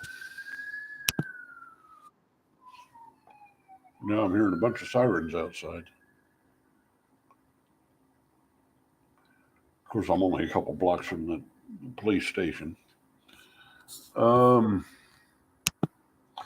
right, let's see what she has to say. She's pretty astute. She's pretty clever. She says, number one, your audience is not really on TikTok. Kids like stupid shit. That's a fact of nature. You're saying I'm not stupid? You're saying I'm not an idiot enough to appeal to kids? Really? I guess I'm not stupid enough. Okay. But I see what this is scanner. Um, you want to talk about local issues? Your audience is on FB, Facebook, but you need to watch your mouth. And I say that with love. I can't see my mouth. Watch it. I got cookie duster in the way. Um, I know you well, and you're going to get reported for making targeted accusations and maybe even sued. Either way, all the work you put into it will be a waste of your time. Your take on property taxes was worthwhile content. It's when you launch into targeted personal attacks that's the talk about events, not people. Unless you get back with your claim with a news story or other outsider perspective, like a Yelp review. So I can talk all kinds of shit as long as I made a Yelp review somewhere else under somebody else's name. I know what she's saying here. We're talking about local issues and global issues like a radio DJ would have. Doesn't work for success. Limits your audience. Do a local audience, just like a radio DJ. Right. She's got a good point there. Um, if I'm going to talk about Heartland Park and that's something that applies to uh, audience and people you don't give a about that unless they're real geeky NASCAR fans. Um, and I don't think those people are going to be watching.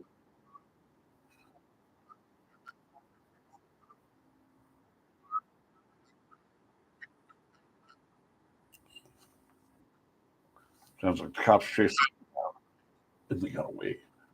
Um, as far as talking about people, as long as the person is like the mayor or a public figure, it's pretty much fair game. Um, to an extent. I mean, you can't just make outrageous libelous. You know, that guy is a pedophile. He's got piles of children's bodies in his basement. You can't really say shit like that. Yeah, you'll get sued eventually. Um,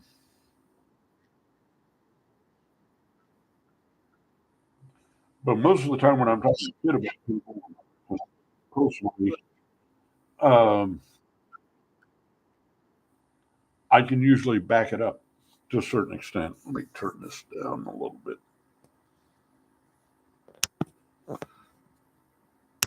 There we go. Yeah.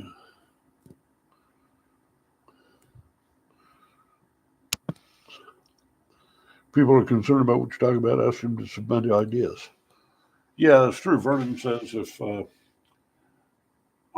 and so far that's what both people that watch right submit. Um, oh, the cops are putting up drones. Right.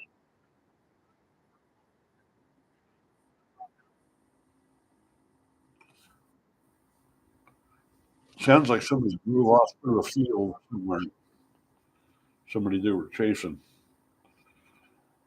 Um, don't know why or what for. Um, you take a property taxes, which was well. We're talking about global and local issues like a radio DJ. Doesn't work for SM. Um, Was your audience? Okay. Yeah, I get that. That makes sense. See, I told you she's smart. She's astute. I don't know what a toot is, but she is one. Um, if you talk about aliens, conspiracy theories, etc., YouTube is the platform. One quick Google search for best platform for conspiracy content. Well, have tons of articles saying that stuff thrives on YouTube. That should be. Oh, we got a good point there. Search for YouTube creator tips and tricks. There's plenty of articles out there, but your reach is going to be more about how SEO optimized your profile is and your ability to direct traffic to your content. Then it's about what you're saying. Okay. Now, and that makes sense. You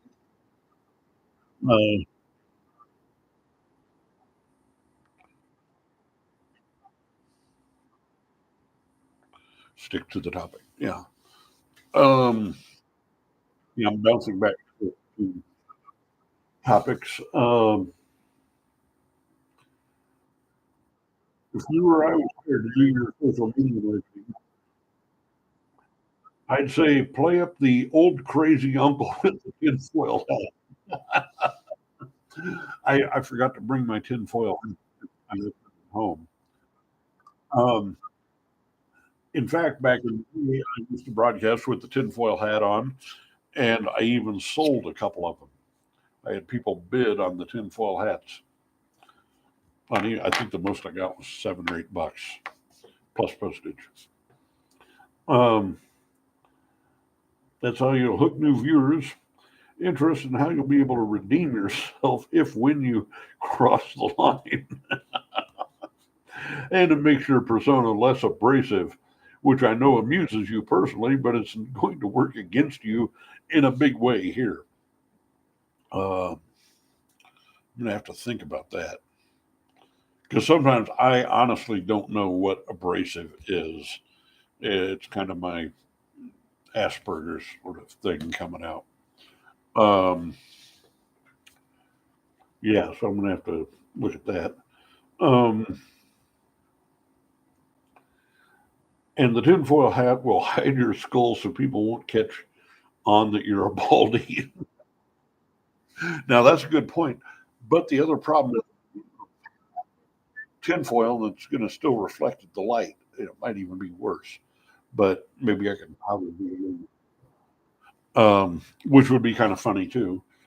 Sit here powdering my aluminum so it doesn't reflect the light. But yeah, I get what she's saying.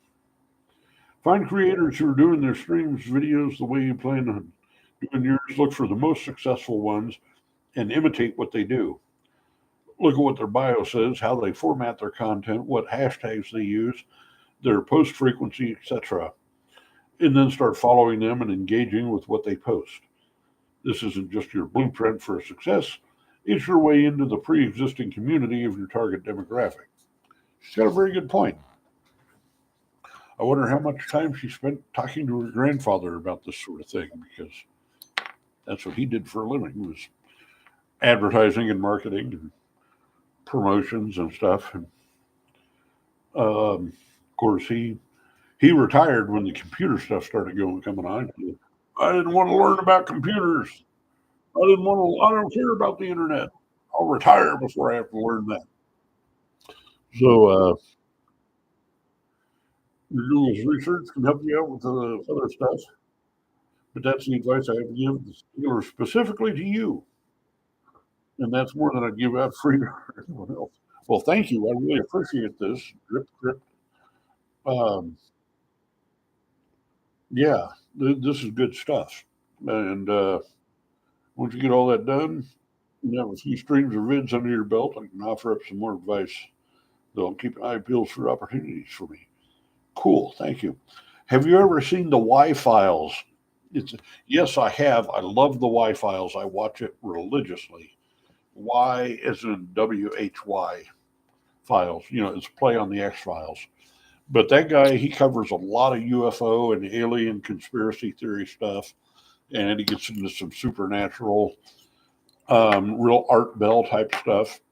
And he's definitely got a format and definitely has his act down. And he's got this stupid little goldfish, the fish,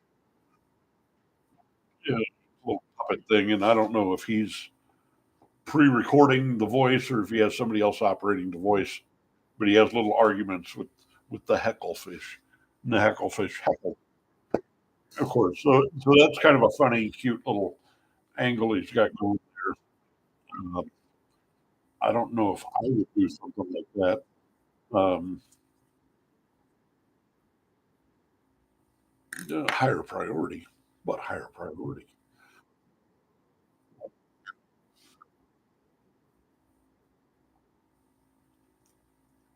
Yeah, something's going on out there in police land.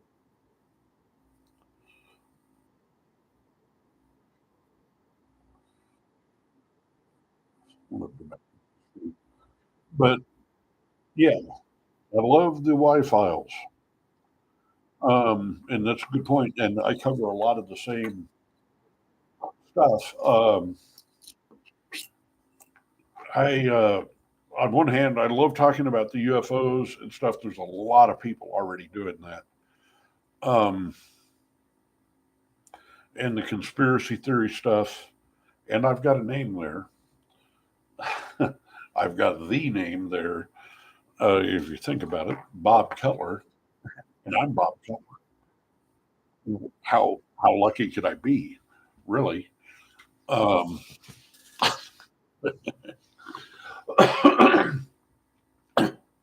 for those of you who might be watching who don't already know and haven't heard me brag about this before, my great uncle, my grandfather's cousin, was Bob Cutler. That's who I'm named after. And he was President Eisenhower's national security advisor. And that was a position that Eisenhower created for him. And then other presidents said, oh, yeah, well, national security advisor, that's an important position. So they've all had their own national security advisors, some good, some bad. But Bob Cutler, the national security advisor, had also worked for Truman, and he set up the Majestic 12, which a lot of people think is just crazy, wacky conspiracy talk. Um, but the thing is a very real thing. Uh, it really existed, and he helped set it up, and he helped appoint people to the Majestic 12. And in a nutshell, what the Majestic 12 was about was a group of people, kind of a think tank, that would transcend presidential administrations and try to guarantee that our nation and our form of government would continue to exist if there's ever a how did they put it, the calamitous intersection meeting of foes from outer space, basically. And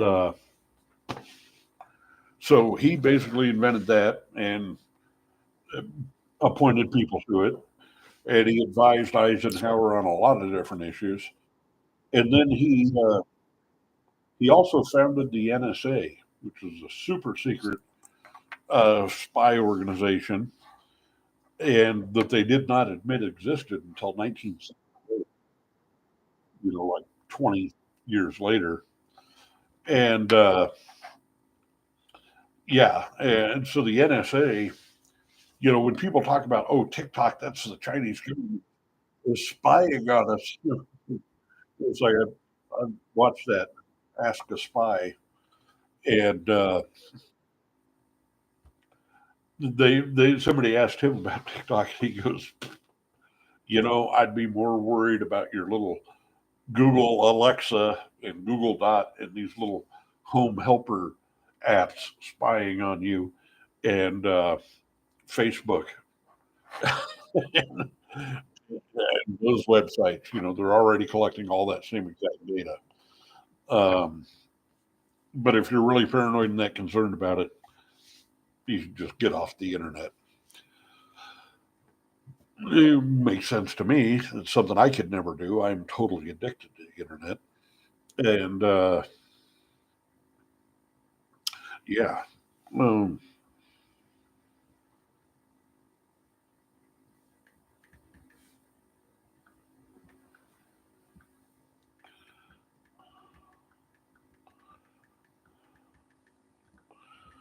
it's interesting and it's kind of cool. You identified me with the Y files on YouTube. But yeah, you should, if you haven't already, you should check out the Y files. It's great. Um, I've learned a lot from that.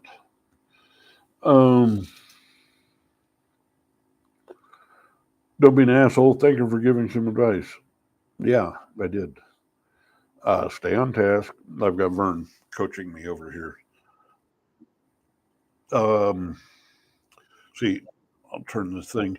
See, I've got my laptop here that I'm able to watch, monitor my show and see what I look like and what the camera's doing. And then also the chat here is a lot easier for me to read than the tiny little words on the screen that I got to get up like this. And, you know, um, it's not a conspiracy anymore. Congress's health, Congress just held a huge hearing on this. Yeah, I saw that. Concluded that yes, indeed, we are being visited. We have received a body from a crash. UAPs are real. UFOs are real. Yeah. Oh, we've received more than one body. From what I hear, um, we've got we're up to our ears in crashed UFO. But yeah, it's and that was a big breakthrough. Good night. Period. You're all over the map. Find a topic, stick to it, get some people to interact with you. Okay. One more time, Congress just held a 4.5 hour hearing on C-SPAN, and they concluded that we are being visited. They said they have recovered a body from a crashed. Uh, okay. Yeah. He's probably getting a little tired and cranky. Uh, but yeah, the good all over the map. But okay. Um, that's the way I roll sometimes, like a square wheel. And at least I've got one viewer on Twitch. It's not saying anything. And I might be my only one viewer on Twitch. Um, yeah, let's see. And I'm just getting geared up. When I first when I first started broadcasting, like 10, 12 years ago, whenever that was, it might have been 2007. I just turned my camera on and I got on that Justin TV, and I just sat there doing this for like an hour and just sort of making sounds and like. And at the time, I was on this medication that kind of made me do this. I was sitting down, doing anything, I'd start kind of rocking back and forth. It was a pretty common thing for a lot of type medicines. And people would come on and say, yeah, look at this freak. He's just rocking on the, and then I kind of built, kind of made it up moving along. And zoom, here, little crotch rockets out there. So, yeah, um, speak on topic. I don't know what my topic is at the moment. My topic is me. We can talk about UFOs. Like she said, if I'm going to talk about Heartland Park or local things, then I'm speaking to a local audience. If I'm talking about UFOs and foreign politics and stuff, then I'm speaking to a more global audience, which would ultimately be bigger. But those two things could be kind of mutually exclusive. Maybe I should do two shows. One that's local and strictly tailored to local happenings, and then another one that's more global and format them a little different. You can uh, get a backup band, and I don't know if I need a little puppet character uh, right on. And one of the brilliant things about the Y files, and that guy is spacing his name, um, is sounds like they got somebody cornered by the river, um, the police. But he's got his heckle fish, the little puppet fish in the aquarium that talks and makes fun of him and says dumb things. But it's a way that the fish, the puppet, can introduce ideas and topics and things that he would look like kind of an asshole if he brought it up. But somehow, since the fish says it, he can say, "Oh, okay, I wasn't going to say that, but you brought it up, so now we'll talk about it." And people are like, "Oh, okay, that's cool because the fish brought it up." And that, and in a way, I've got my own heckle fish. Intel officer. Uh, we got to get a better name for Intel officer Jamie. Um, sends me stuff to talk about. Sends me, like did some quick research and sent me articles about the stuff in Ukraine and about Heartland Park. And in some ways, that's kind of the job of a producer. Kind of does things like that. In a show like this, where you're just on the fly. That's very helpful. Um, I don't have to go scrambling or sit there. Hang on a second. I got to Google something. Oh, just be right back. I've got somebody else that's watching and can do it. Let me try something real quick here. Where do we go now? Where do we go now? We go somewhere and we try to drum up more viewers.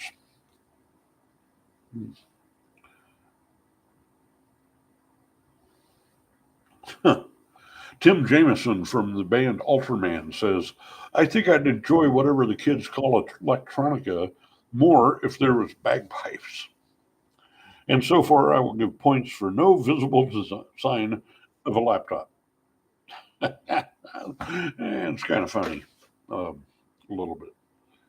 Let's look at my thing. Anybody want to look at my thing?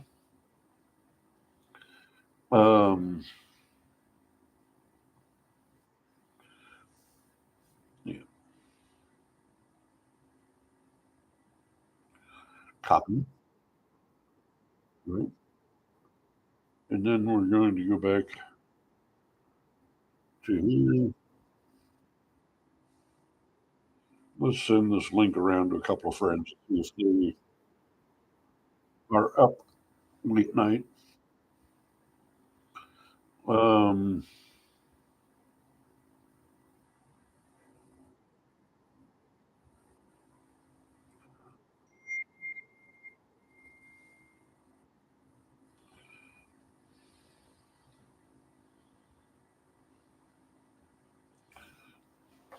yeah.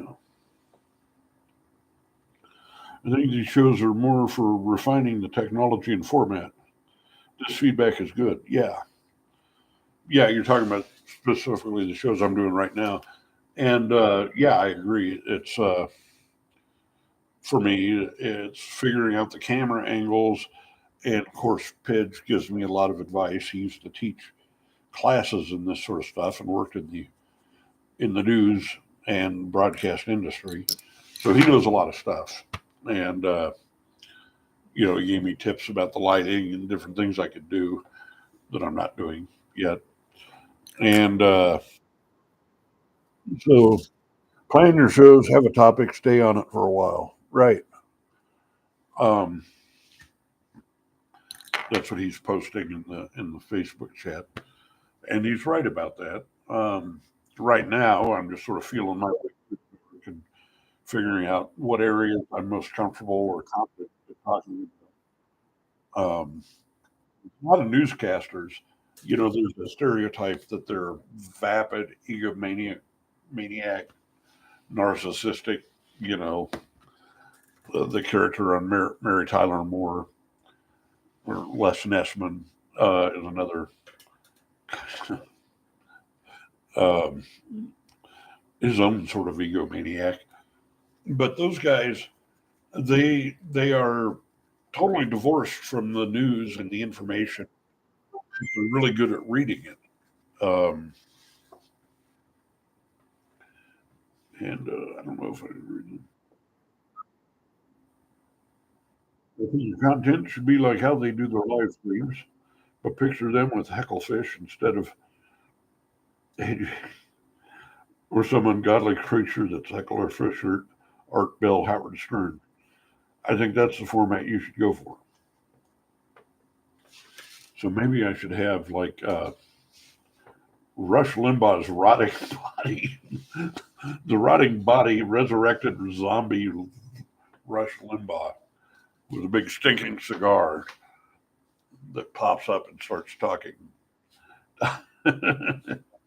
I mean, it's just an idea. Feeling your way is great, but if you don't know where you're going, that's all you can really do is feeling your way. You're right. Uh, you did pretty good in your night on the homeless thing, because you had a topic and you stayed on it. Right. And tonight's topic is me. And I think Berkeley World News, as told by the crazy homeless man under the bridge, is a vibe you should shoot for. Yeah, that's crazily homeless guy under the bridge. Now we're going to have to build some sets and be able to. Actually, out back in the alley back here is a. I could set up a little homeless tent kind of thing back there. Um, Keep that in mind when writing any captions, bio, video titles, and descriptions, and when choosing a profile pic.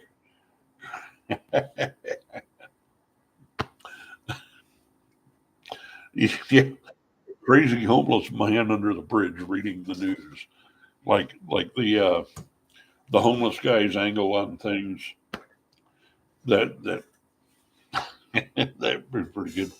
Boom, that's more solid content than most Twitch streamers ever have. Yeah, it seems like Twitch streamers, the few that I've watched, their main number one thing that they've got for them, going for them, is their cute. They have perfect completeness and perfect hair, and they're cute. And a couple of them are already 25, 27 years old, but they look like they're 15. And so they, the scanner, I should use it. Planning your shows, have an outline. Yep. Well, obviously, I didn't do that tonight, and I knew I wasn't going to do that.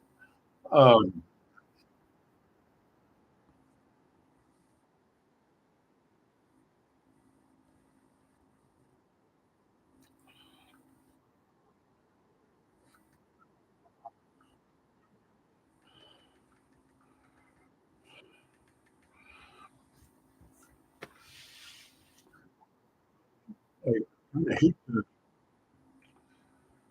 want to say compartmentalize, but that's not really the word. Like the Y files, that guy covers a lot of these same. I mean, maybe it's a big wide open world, and maybe there's people that hate him. Uh, but if I said the same things, they would love me, and vice versa.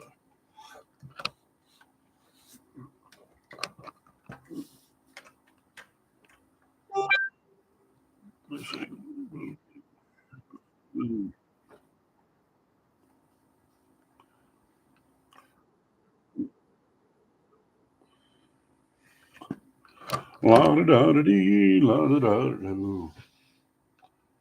Okay then. Um, if the shoe fits, eat it. Well, I've often got my foot in my mouth. Um, One time, well, now back in the day, 10 years ago, when I went through this whole homelessness thing because of my asshole older brother, and I had to go live in my Volvo wagon, and I was doing the battle cam, and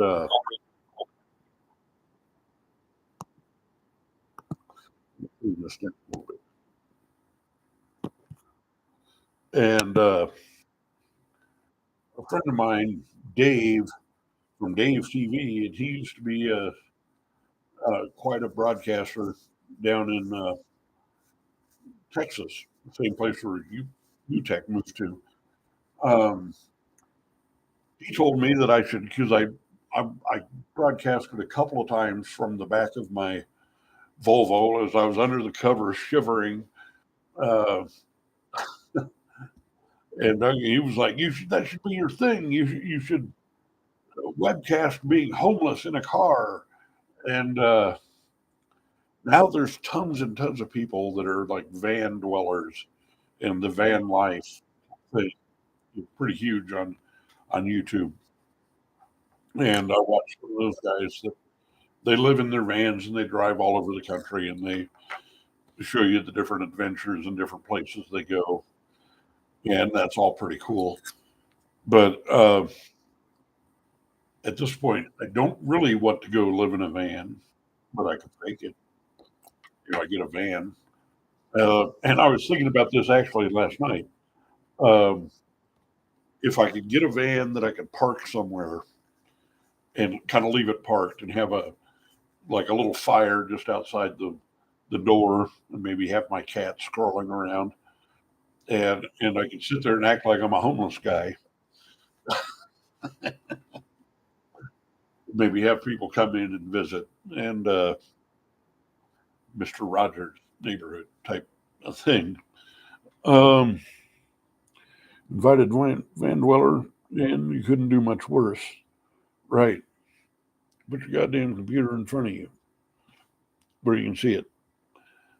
Well, that's what I was doing before, and I was using the camera on the computer, and you didn't like that. Um, yeah, I'll have to figure out a way to validate all these devices and things.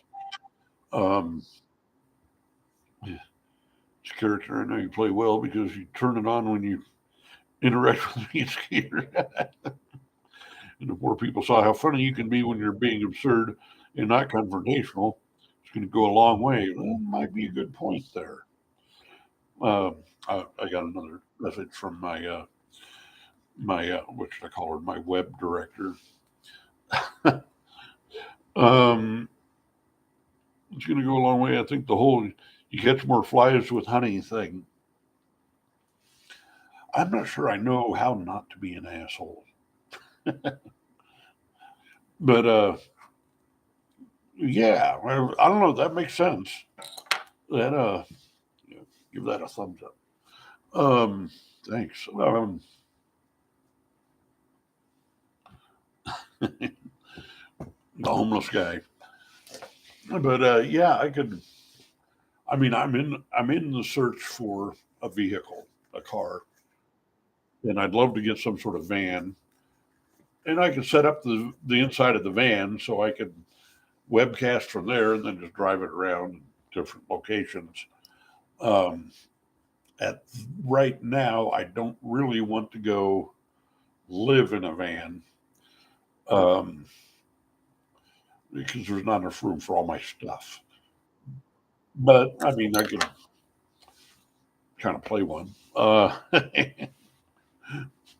That could be kind of fun. And for added excitement, maybe I go drive down behind the rescue mission to the actual tent city and and broadcast from down there. And I had an idea when I was working with the homeless outreach program. the Second Chance Street Coalition, and I'd visit Tent City, and I'd see the people interacting and the kind of the drama going on, and the people, and I was thinking this could be a really cool kind of uh, reality TV thing. I could get a bunch of hunting cameras, trail cams, that you strap to the trees, and I was thinking, if I get about 15 of those, all wired into a switcher somewhere, and strapped to the trees, just kind of always on, and catching, you definitely have to get people to sign releases and stuff. Because in general, there's a rule when you go down and dealing with the homeless, you don't sit there and take pictures of them and blast them all over the internet, because basically you're catching people at the lowest point in their life, and sometimes people don't appreciate that. But if you told them, hey, if you're camping in this area, then you're going to be captured live, and anything you do here is going to possibly be on the internet and for anybody to view. I think most of them would be like, I don't care, whatever. And some of them might be, well, wait, do I get some money out of this? And I was saying, that might actually be a way for them to raise money. People could pay and tip, and like, yeah, I want to give $5 to the bag lady there, you know, that sort of thing. You got to be kind of careful about that, because some people say it's being exploitative, but it's not nearly as bad as that asshole Barry Feaker. Um, you got lots of stuff. It's fun if you can be an asshole. Yeah, Lisa joining on. Yeah, yeah, it's awkward when I have to lean out of the picture to go read what's going on here. But yeah, the lifestyles of the down and out, um, the poverty stricken and homeless, and it is kind of interesting when you're down there in Tent City. We'd go down there and we'd hand out tents and blankets and shoes and food and things. Um, and to see how those people have their own sort of currencies and their own uh, politics. And there was one guy down there that was the mayor of Tent City, and his mom, his real life mom, would get on the scanner group and talk shit on him. But he was somebody in Tent City, and there's its own weird sort of anarchist form of government down there. It is kind of interesting, um, but I'm not sure what the politically correct or woke, um, what do you say, the rules would be for something like that. I think some people would have a real problem with it. Uh, Probably a bigger problem than any of the homeless people would have. Basically saying you're exploiting those people.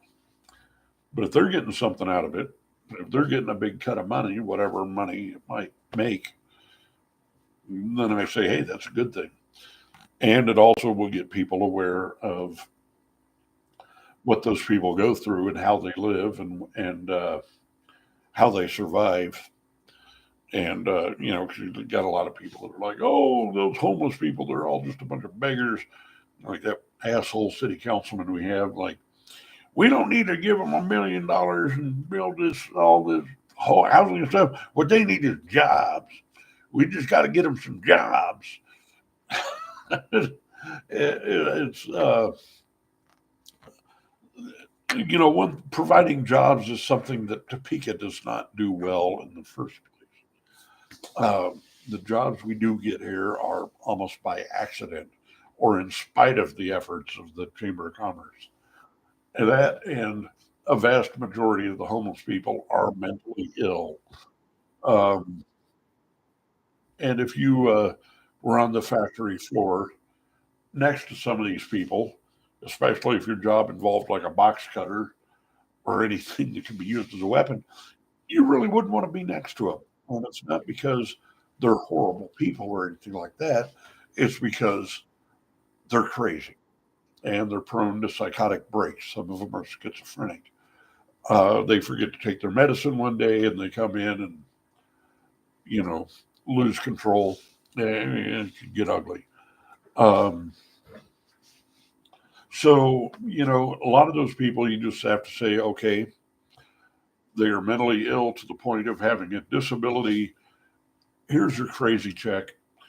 Here's some money and stay out of it. We're going to pay you not to work. Uh, that's the way I heard it put in Germany when I was talking to some punk rock types over there when I was on tour.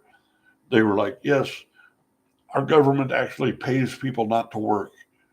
We pay a lot of the, what did they call them? The mentally deficient or something.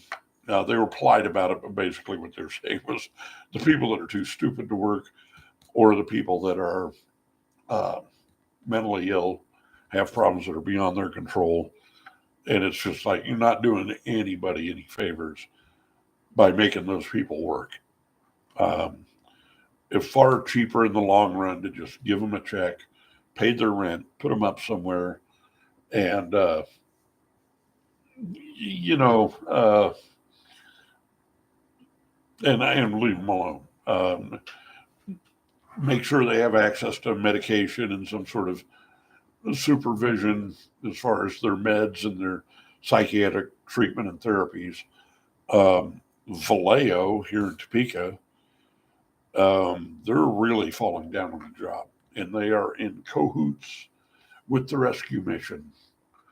And I sat in on one of their weird board meetings. I used to go to the homeless task force meetings.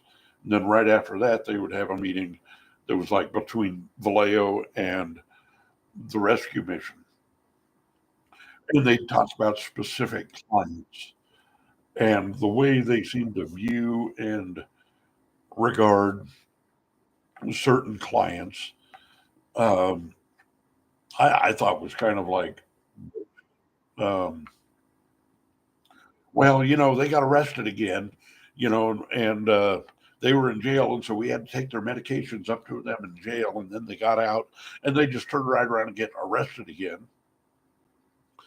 And I'm sitting there thinking, like, yeah, and what did you expect, really?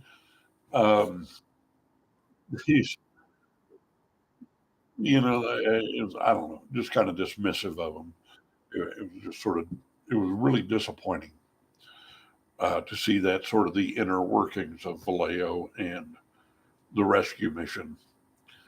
And of course, the representatives for the rescue mission are all like, well, we're going to bulldoze Tent City. That'll solve the problem. We're going to bulldoze it, and it's like, well, wait, those are all the people that you kicked out and that you have permanently banned from the rescue mission. So why, what do you think you're going to accomplish? Well, we're going to clean up that mess. And it's like, yeah, for a while, I thought they were doing something at least a little bit enlightened in that they were taking one of those great big 40-yard dumpsters down there and plopped it down, and told everybody, okay, put all your trash in here.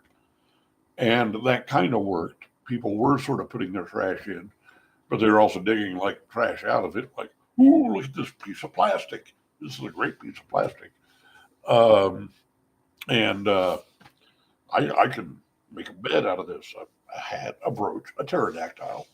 Um, the, the, but yeah, and then they put a water station out there with some soap and stuff so people could get kind of cleaned up.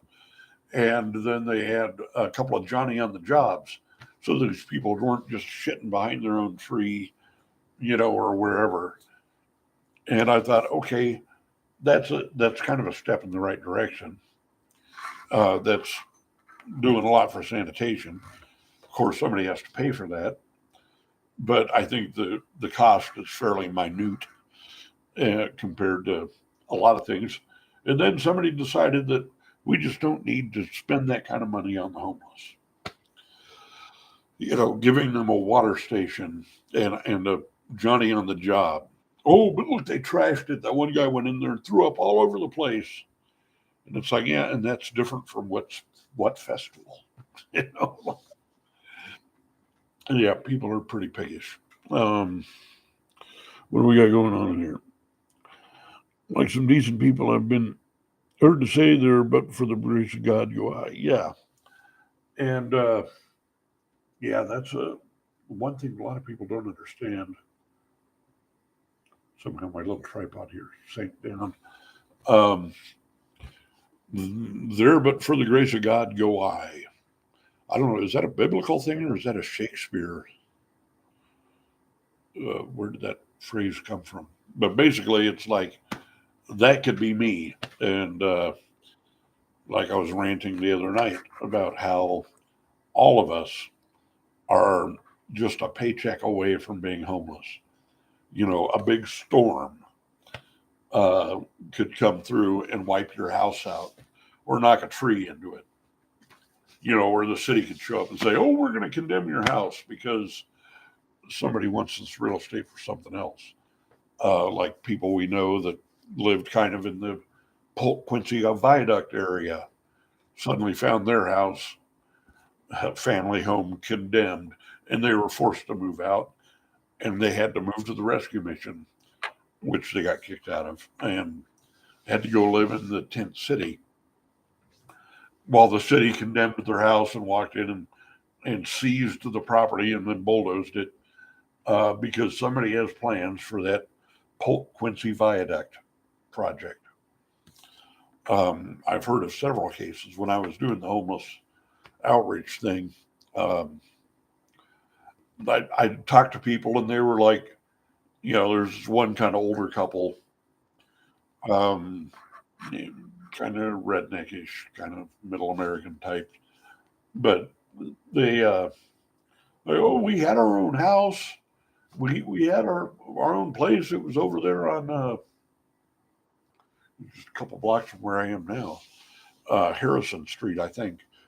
And he said, and the city just showed up one day and condemned the house, and we got all these code violations, and we tried to get help from the city and help from different organizations to fix the things, but the woman said something interesting, which was she said it seemed like all the programs that would have helped us suddenly got snatched away. Um, and suddenly they couldn't get help. And what kind of people run the mission? A bunch of religious supremacists. Thing is, we're talking about right now. Yeah, I'm not sure the context of those people would be great fucking guests. What, getting people from the run the mission in here? They'd never do it. They hear my name and they're like, "Oh fuck no, we're not going." That Cutler's an asshole. Um, they'll go on the red couch on channel 13. Let's see, it doesn't look like it's getting power. Oh, the battery there it goes. Got power going. And but yeah, I mean, I wouldn't be against having some homeless people come on. Kind of hate to admit it, they probably would not appreciate me bringing those people into here. Um, but whatever, I could go to them. The the beauty of technology. Um, I worry about that happening. What to your house? The getting code compliance who actually are experiencing homelessness. period, but can articulate it. Those are almost mutually. Yeah, I can find some people that are homeless that can actually talk and articulate about it. Um, it might be fun to have some of the whatever. Um, that'd be a little bit exploitative, but yeah, and the city is full of fucking uh, just come on, give me some juice, give me some juice. Now you stay like that. I'm not gonna touch it, and it already went away. I don't know why. Um, let's try this one.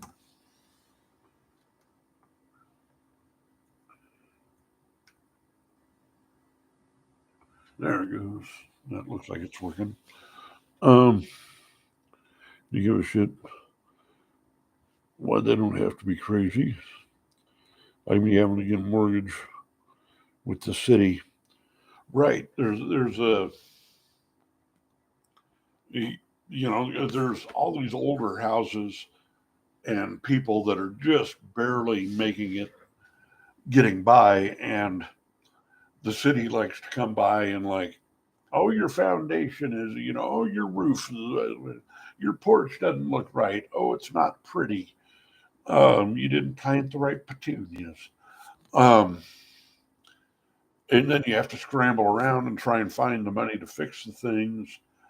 And that is a nightmarish fucking thing that a lot of people, well, my friend Howard Chong, he looked at a lot of these things and he said, okay, the Topeka does have programs and help, but it's navigating and accessing them that is a big problem. And a lot of people just are not able to do that. Um, if you really know the language of nonprofits and city governments and grantish, they call it, then you can probably kind of navigate it. But yeah, it's luckily I don't think any developers are really eyeballing our neighborhood. Although there's several empty blocks where houses have been burned down. Um, Sooner or later, somebody's going to notice that and come through and say, we could flatten this entire block and we could put up some sort of projects or housing or whatever. And this thing did the thing again. Come on, phone. And there's the power bank. Yeah. Invite Lisa to be guest. Be careful, just because people are homeless doesn't mean they're stupid. Right. Invite an articulate person who becomes homeless. Yeah, that could happen. Like I said, I would have to do it at a different location. Um, this place here at the shop, they would not uh, be too happy about that. Um,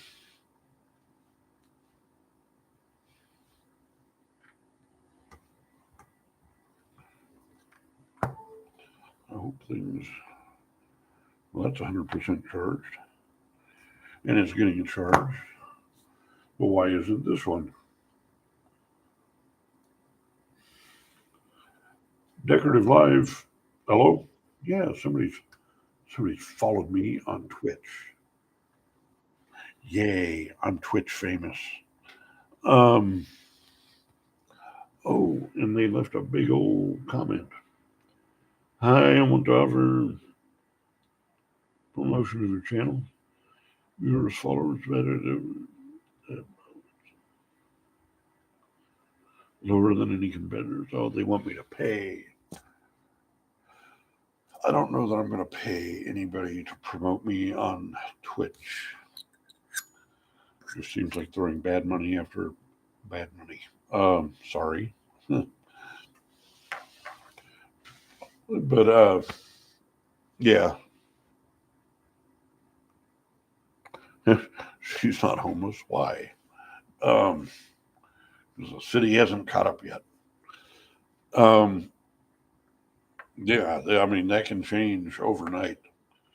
And I never thought I'd have to face homelessness. And then all of a sudden, Shazam, I'm living in my car. All because a fucking scumbag asshole, whatever. It happened. Um,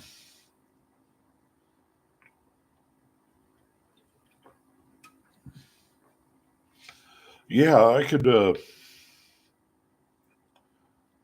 I know a couple of people. There are a few people that live down there in Tent City that they want to be homeless.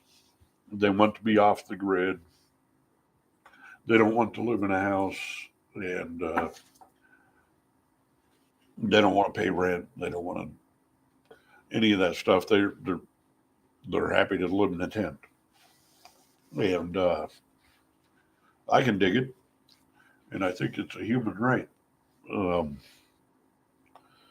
and I think it's one that they're taking away from us because people don't recognize it as you have the right not to be in a house, and you have the right to live off the land, um, so to speak. Um, and of course they'll tell you, well, if you own the land, then of course you can. And it's like, well, no, that's not really true. Um, but yeah, I think people should have the right to be able to live as they see fit. If it harms no one, let go forth and do as thou will be, though full of the law. I'm being attacked by a cricket. There's a cricket coming after me. Oh my God, there's crickets in here. Shoo. Shoo. I wave this thing at him and he bounces all over. Jiminy Cricket. Maybe that's my guest. This is the cricket. Um, Tom Billings, he lived homeless, I think, for 30 years. Is that Billings as in the Billings Parkway up in Lawrence?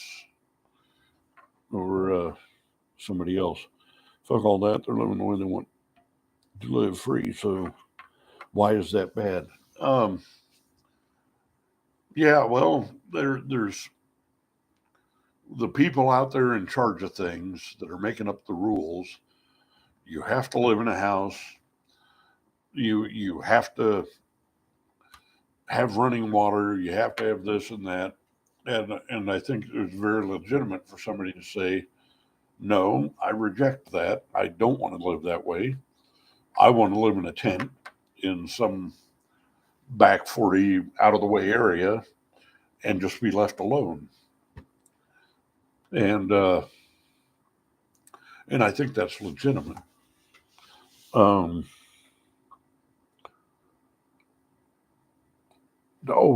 somebody you knew from where you grew up.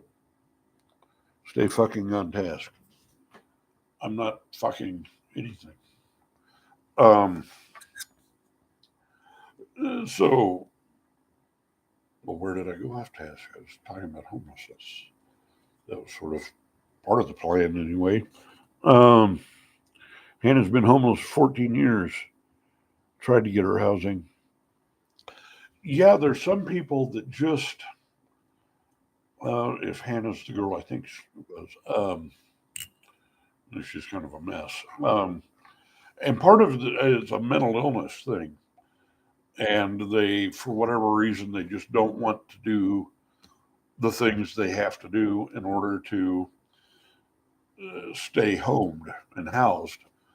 Um, and then, like Howard Chung said it's a matter of being able to not navigate the process and navigate the different agencies and stuff. And it's not easy to do, especially for somebody who has a mental illness or a cognitive impairment or something. Those people need case managers and people to help them. And that's part of what the organization I worked for did was help people get signed up for disability and food stamps and things like that.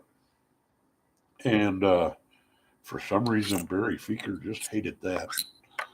Um, what she had to do was go to the appointment. She'd not go. Right. Yeah. This is what it means to be free in America. You do what I say or else. Yeah. Well, that's kind of common with a lot of homeless people. Well, and a lot of mentally ill people, um, especially if there's kind of that element of paranoid schizophrenia where they don't want to be told to do. If it's, hey, look out, don't step in that tar pit. They're, fuck you, don't tell me how to live. I'm going to step in that tar pit, or, hey, if you want housing, if you want a place to live, you need to show up at that place at 3 o'clock. Fuck that, I'm not going to go. You can't tell me how to live. You're trying to control me. And, and I know a little bit about what that mindset is about. People not wanting to be told what to do. Um, Either that or they get too stoned or drunk the night before and they just have a hangover and sleep through it. Um, a lot of those people, they need somebody to literally go take them by the hand and lead them to the place and say, now you got to sit here and talk to that person and tell them your deal, answer their questions, and they'll set you up with a house or some sort of homing. And you lost your family because you're like that. Uh, you're not going to do what they tell you to do. Well, that's a hefty price to pay. Um, the truth is, we don't want to pay for it, and no politicians have the balls to say, "Hey, it's just pitiful." Yeah. And the thing is, I don't want my tax dollars going to pay for no bum to sit out there in a tent, and and it's like, you know what? That's pretty goddamn cheap. Uh, giving somebody $1,000 a month, um, and you can claw some of that back if you want to put them in a certain housing situation. Um, if people saw the numbers, and I don't have them with me, but the whole breakdown of they sat down and they chewed up the numbers, and each homeless person in Topeka, and they crunched the numbers in a lot of different cities. Each homeless person, I think, ends up costing the city $68,000 just to stay homeless. And people are like, well, how could that possibly be? And one thing is, it's those people, they access the emergency rooms a lot more often than anybody else. When they get sick, when they get injured, whatever, their only access to medical help is the emergency rooms. And that racks up a bill. And that bill, a lot of times, even though there's laws that tell hospitals you have to treat people, you can't turn them away, they still try to turn around and charge the city for that. Um, Somebody pays for it somewhere. It comes out of our insurance, and it comes out of the back end somehow. Those people also use the ambulances more than anybody else. When I listen to the police scanner, I'm always hearing ambulance calls down to the North Curtis, 300 block of Northeast Curtis is the tent city or different camps around town, and it's okay, a homeless person had burned themselves in a fire, or they're overdosing, or there's a fight, or they get injured a lot more often because that lifestyle is dangerous, and there's a lot more ways to hurt yourself. Um, so each one of those ambulance rides, obviously those people aren't going to pay for it, so that cost gets passed on basically to the city. The police spend an inordinate amount of time dealing with homeless people because homeless people are smelly and they're scary, and they're weird and they freak people out. So people call the cops on them a lot more often. There's one guy the last several nights I've been hearing a lot of calls about him because he goes around and he sleeps on people's porches. And people wake up, along about 6 in the morning. They're getting ready to go to work and they look out and there's this guy sleeping on the porch. We don't know who he is, but he smells awful and he looks horrible and he's scary and he's weird. And they call the police and the police have to go run the guy off. Um, a lot of times the people have to steal food. They have to go to the grocery store and, they're not shoplifting beer usually. They're shoplifting, a can of raviolis and a loaf of bread, some food because they're hungry. Um, and the cost of that gets passed on to the other customers. So if you think about a lot of these nickel and dime things, have big ticket items like a $700 ambulance ride. Yeah, you start realizing each homeless person does cost the city about $68,000 a year. I could be wrong about that figure, but it's up there. First time man sleeping under the porch in the snow. Oh, is that weirdo from next door?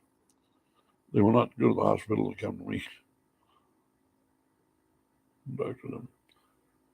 I've had to fix stabs. Yeah, right. Um, See, I mean, if you want to do that, that's fine. Yeah, people who go down on a regular basis and check people for problems, health inquiry, etc., much cheaper than waiting until it turns into a serious problem. Taxpayers have to pay for that lot. Yeah, but when when the taxpayers see, like somebody like in the group that I was with going down and checking people out and whatever, and a lot of times we didn't try and do any first aid. We told them you need to go to the hospital, and sometimes we'd give them a ride. And the it okay, maybe that will give it some. Nope, God damn it. My phone doesn't want to get charged. I hope it doesn't blink out on me. Um,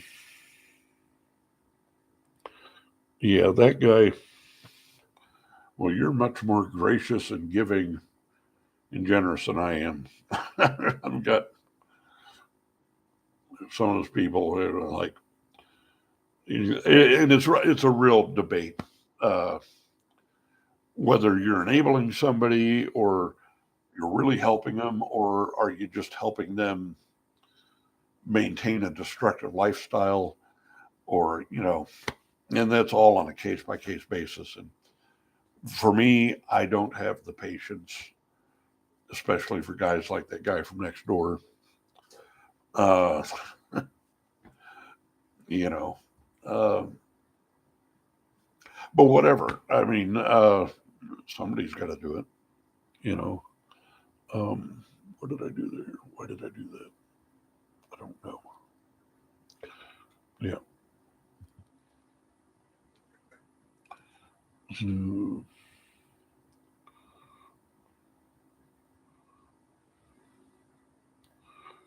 right. La da da da dee. Yeah. Yeah. That guy, I think, was actually dangerous too. And some of the homeless people can be dangerous. Wrote a rant last week or so. It was kind of based on a William Burroughs quote about never proffer sympathy on the mentally ill. Tell them firmly, I am not paid to live with. Listen to this drivel. You are a terminal fool. Um, and he went on in a different thing. He was talking about, I'm not a professional. Send those people to a professional. People that are trained for dealing with that shit. Um, and that's kind of my take. It's like, I'm not a professional. If somebody sat down and tried to pour their heart out to me and tell me all their problems, I'm probably going to give them my version of advice, which will have them slashing their wrist by sunup. So I'm kind of like, yeah, I better not, feel sorry for you, bro, but don't listen to me. Yeah, love that. A terminal fool. Yeah, yeah. Bruce said that about a lot of things. You're a terminal fool. Either that or you're a terminal boob. But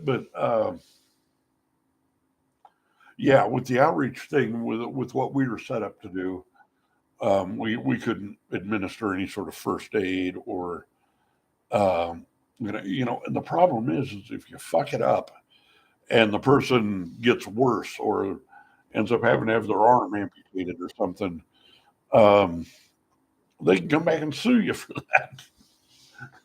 that. And what do you know? Those people have rights. Um, but I understand why people don't want to go to the hospital and don't want to go to the emergency room. Sometimes, if it's a stab wound or a bullet wound, they don't want to answer a lot of questions about what happened. Um, and the people at the emergency room, they know what a stab wound looks like. You can't say, "Oh, I fell down on my lawnmower. I was running with scissors." Who knew? Um, they know what a stab wound looks like, and they are obligated to call the police. And no matter what story you tell them, the cops are going to sit there and hammer at you and nag at you to get you to tell them the real story. And for a lot of the drama and problems those people get into with each other, um, a lot of times you're just setting them up to get further injured or worse. Um, like just treat the wound, give them some antibiotics, send them back out on the streets. Um, that kind of don't be a hero type thing. Um, situations which caregiver is protected against, but that kind of shit too. More infection near high, yeah. Um, some people have mental illnesses that cause them not to be involved in. Yeah, um, they don't want to go to the hospital and be given mind control drugs, or they're afraid that they'll get kept there. Um, they won't let me leave, and about every night I hear a call where somebody has walked away from the hospital and they've still got an IV in their arm. And they're like, yeah, this person's walking away. They're still wearing a hospital gown and they're walking up 6th Street. And they still got an IV in their arm. And they're sending the cops to go chase them down and bring them back or take the IV out so they don't further wound themselves with it or whatever their problem is. Um, but a lot of this could be addressed with that whole Housing First program, uh, where you just give somebody the housing, put them in a house. You find a landlord that'll take the what do they call it? The vouchers, rent vouchers, and uh, and that whole program is much easier said than done. But they who's that thing? They we can home these people. We're going to have to rebuild the state hospital and have different levels of group homes for those people because a lot of them will do just fine if they have access to their medications. Um, somebody that's going to come by and check on them every day, and here's your meds. Here, take these. You're going to always get these every day. You're not going to have to go a week without them because you can't afford them or whatever. Um, and that alone will stabilize the people, and a lot of them will stop having these delusions about being so afraid of the hospital or whatever. Uh, you see, that's what they want. They want to give you drugs so you're not afraid of them anymore. Whatever. That the people in the field fundamentally don't apologize for the man. What happens to the one who can't or won't? There's going to be a certain amount that just fall through the cracks. But I think once you can't. Luckily, it's pretty hard to commit somebody against their will. Getting an adult committed against their will takes a judge's order, and you have to have some pretty convincing evidence, and you have to have a bunch of doctors sitting there saying this person is incompetent. They cannot function on their own behalf. They can't. They, they can't. They don't know how to live. And then a judge has to decide. And the person gets a chance to defend themselves and say, "Hey, man, I'm not going to live by your rules. If I don't want to take my meds, that's my right." Then the judge usually has to say, "Well, yeah, that's true." The right to refuse medical treatment is a very big right within the HIPAA and a lot of the things. Um, they're human beings. Yes, they are. So every time we get together, we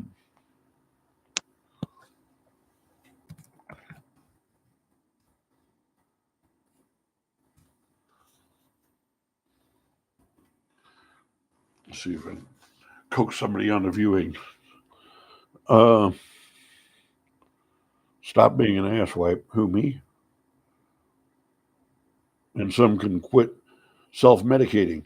Yeah, that's true.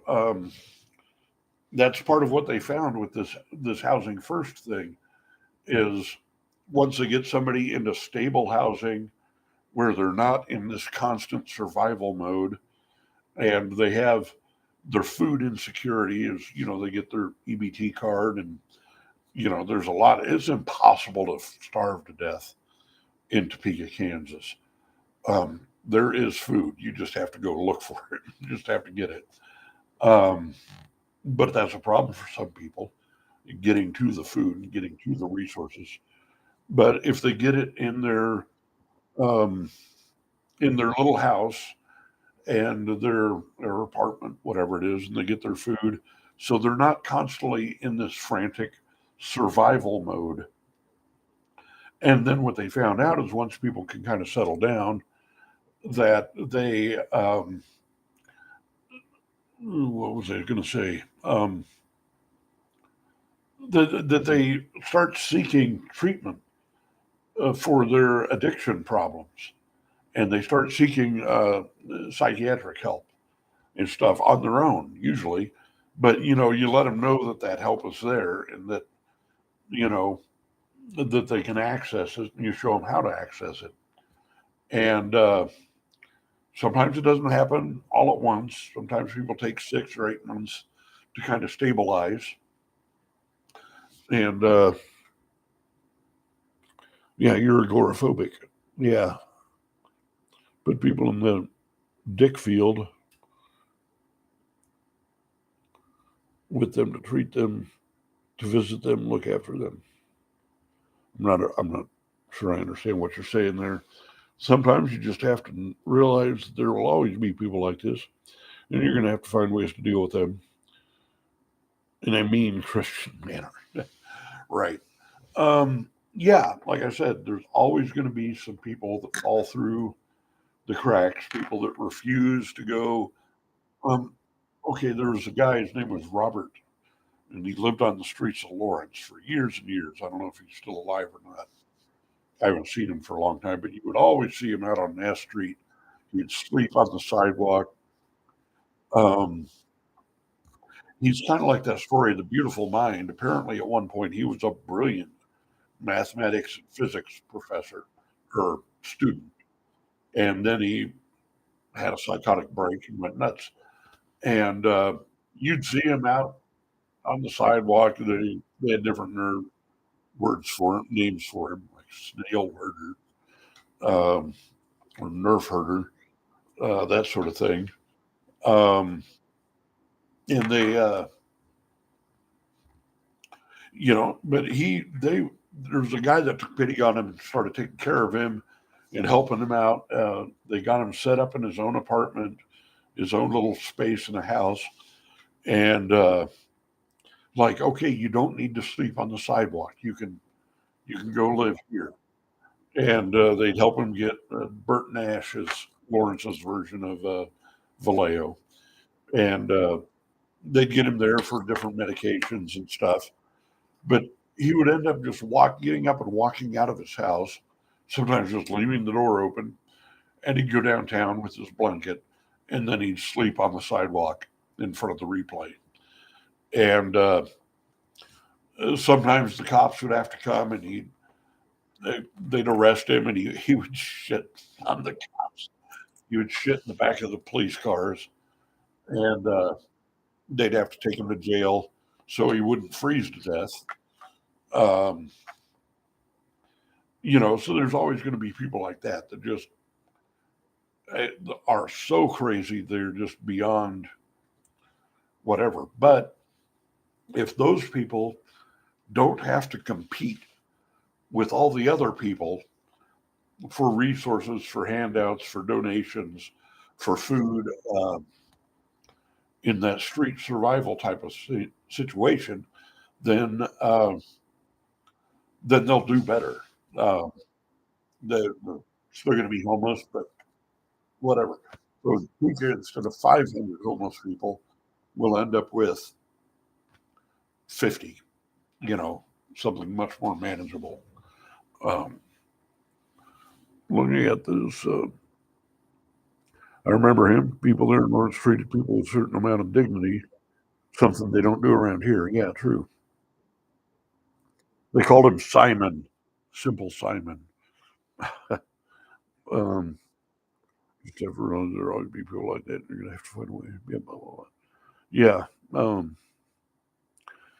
And I remember the Dillons down in Lawrence. Simon would go into the Dillons and he'd go up at the magazine rack and he'd read magazines for hours. And he'd walk around and he'd just be kind of weird. And he'd talk to himself. And people would get scared and they would, uh, um, and Dillons would throw him out. And they got pretty rough with him and kind of fucked with him. And so this guy made him a series of sweatshirts. He always liked to wear sweatshirts. So this guy made uh, sweatshirts that said, um, unfair abuse of the handicapped. That's my Dylan's. And this guy would wear those in there. And Dylan started getting a bad rep for treating the guy so shitty. And so they kind of stopped that. But where are you reading? Be an apologist for the humanist. Be a humanist. I don't see where I'm being an apologist. I don't know where you're getting that. Where am I reading? I'm reading off of the how hiding works. We know how hiding works. But yeah, that's the chat that you guys are chatting in, and because it's easier for me to see that than the tiny little uh, words on the phone. Otherwise, I'm always have to, what, you know. So yeah, I've got a whole bunch of other stuff here, so I really just easily slide that around. Jack Partain, and then people started dressing up as a guy for Halloween in Lawrence. That's true, and there were bands called Snail Herder and Nerf Herder, which were some of the names for the guy. And he would kind of rotate around in different areas on campus, um, and he had to wear diapers. And he would take the diapers off and just sort of fling them into a public place, just absentmindedly. So there's this adult-sized human shitty diaper laying around, and there's a couple of people that would kind of look after him that would sort of chase him down, like, "Here, Robert, here we another diaper. Put the diaper on." Um, Yeah. Put the damn thing in front of you where you can see it. No, I won't do what you tell me. Yeah. Um, 'Cause I would have to move all this other crap on here. This phone, I'm going to eventually run out of batteries for some reason. The damn doodah, dipshit, dipply doodah thing won't, won't stay connected.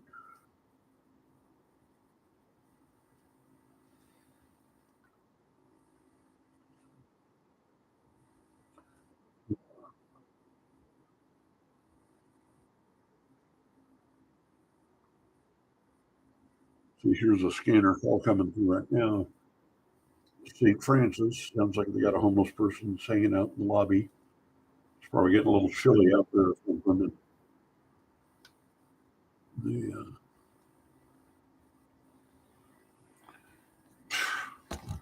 fuck.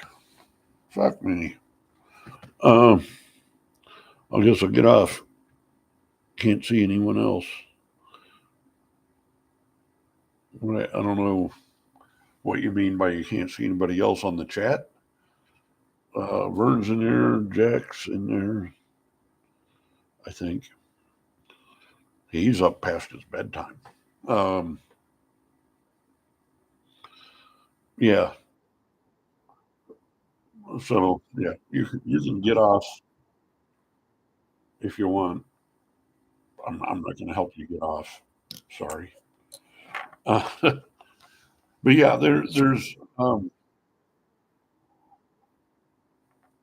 some people are will not be helped, or to help them requires a huge exertion of energy and money and stuff, and we probably spend that. Cases like Robert, uh, the elder Simon. Um, at some point, there probably does need to be uh, a a committed to a care home, um, against his will, and at some point, if it hasn't already happened, then a judge will say, okay, you are obviously incapable of taking care of yourself, and the fact that you keep walking out into traffic, and he's been hit by cars a couple of times, and you're a danger to yourself and others, so we're going to put you away. And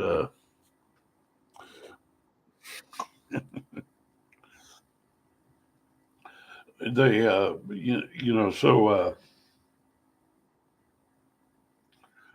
yeah, and that's not being an apologist for the man. It's just how it goes. But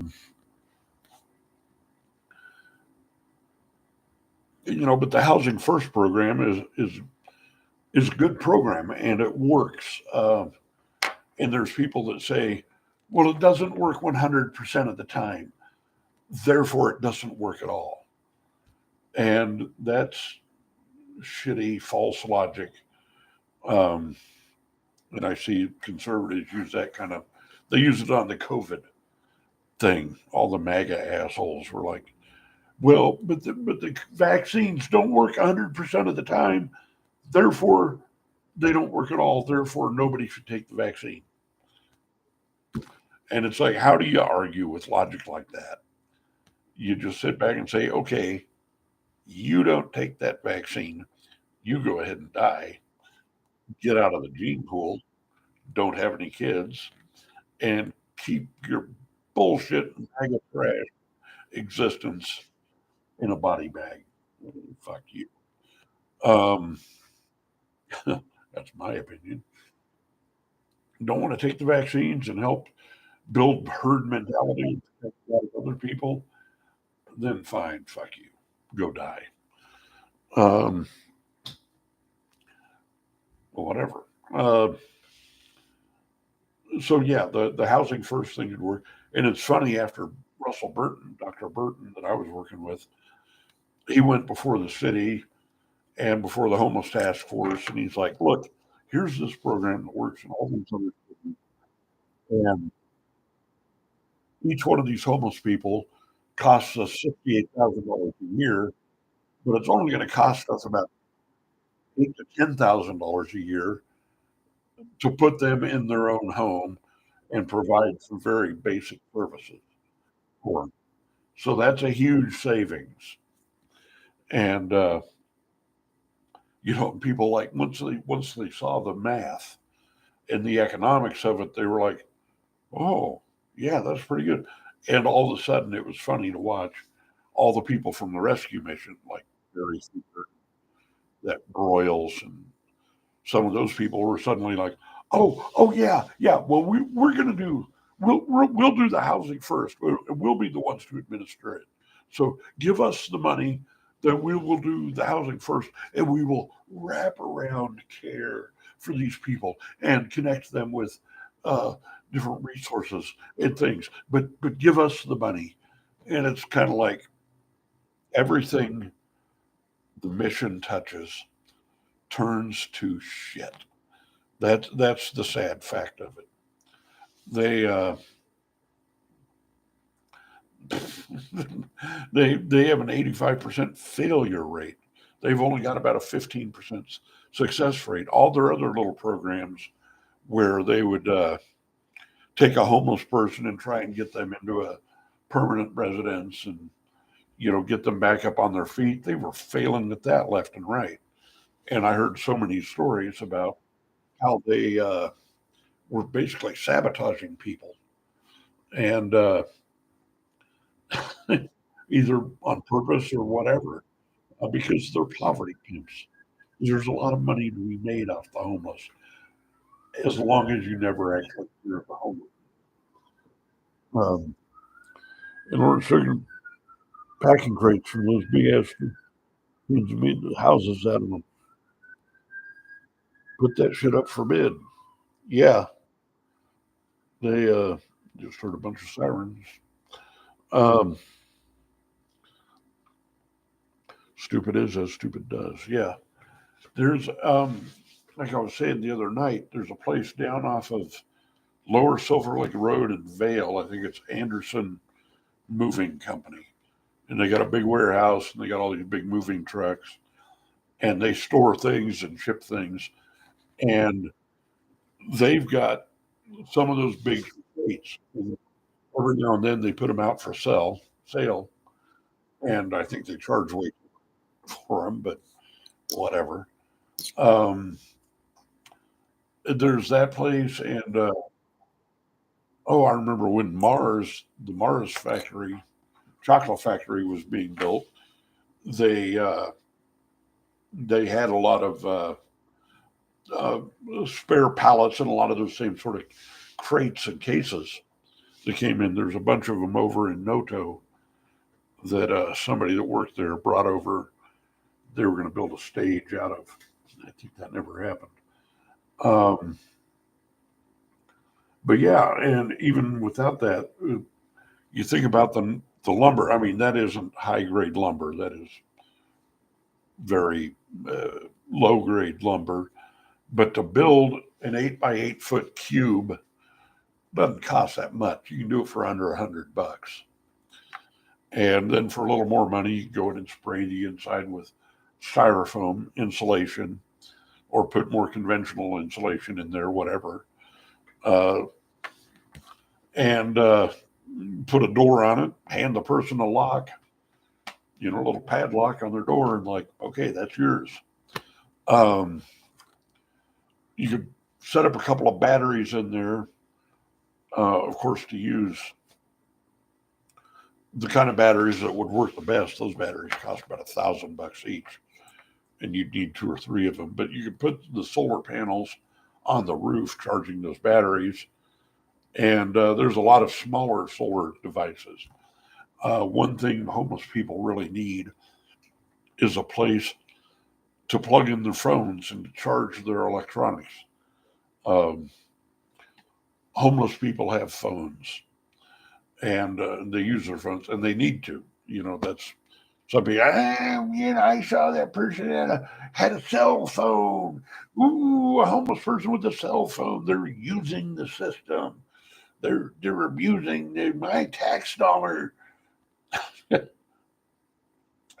Right. Yeah. Like the Lifeline plan is what most of the homeless people have. It's what I have. And, you can come up with some sort of phone on your own. Um, but they still need to charge the phone. Uh, or tractor in order to those users. Right. Um, yeah. It's like, so, and then basically with those big packing crates, we're talking about fundamentally tiny houses.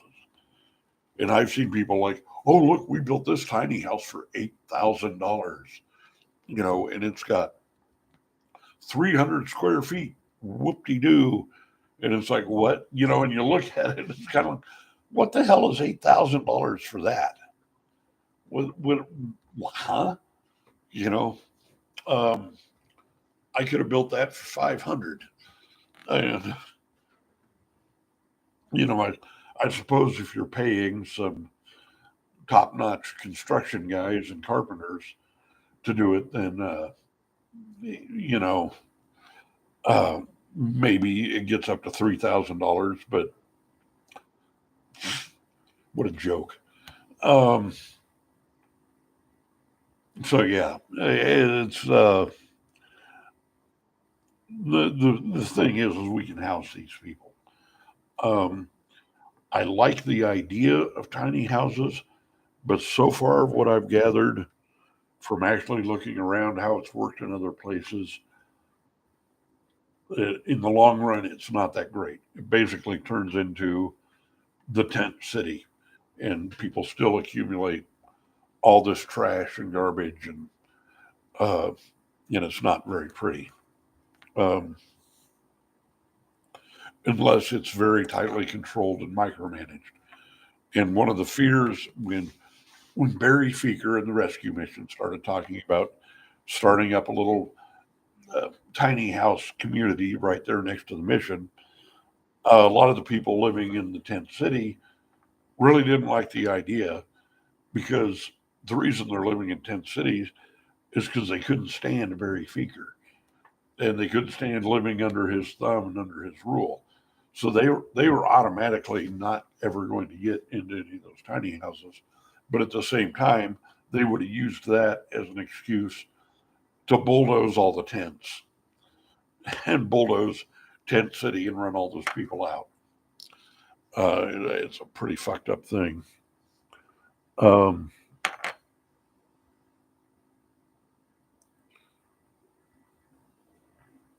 yeah, pay some of the people that live in them to keep the other place. Yes, I agree. That's another one of those ideas that's so much easier said than done, because you're basically back to the issue of jobs. And a lot of those people are mentally ill, and they have ADHD way worse than me. They can't and they won't get out and pick stuff up. You know, they'll pick up the trash and bring it back to their house and create another great big pile right next to their house. Um, and that's kind of what they tried earlier a couple of years ago when they took the big dumpsters down there in the Johnny on the job. And the dumpsters did get full of garbage, but it kind of made no difference in a weird way. Um, People still had all their junk and things piled around. It's like I explained now last night that those people, they've been through a traumatic experience where they lost everything they owned. And so now they're out on their own, living off the land, and they're trying to rebuild their empire, their stuff, and it's kind of that good old fashioned American materialism. Um, well, I also, and I find myself falling into this and collecting and uh, bringing in things that uh, don't that I don't need, that take up space. But I'm like, oh, but I lost all this stuff when I got blah blah blah, my dad's house and all the traumatic shit that went on. You know, the fact is, I was a little bit of a hoarder before that, to be honest. But yeah, you feel this tremendous sense of loss and this idea that you have to replace these things and you have to get more things and you have to work up to it and everything has value.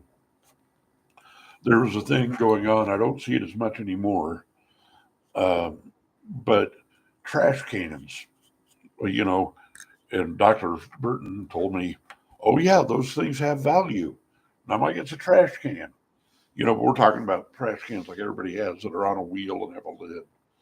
And I was starting to see homeless people stealing those, and you'd see them walking up and down the street late at night, and they'd be full of stuff, and it looked like it was full of trash, but it's their stuff.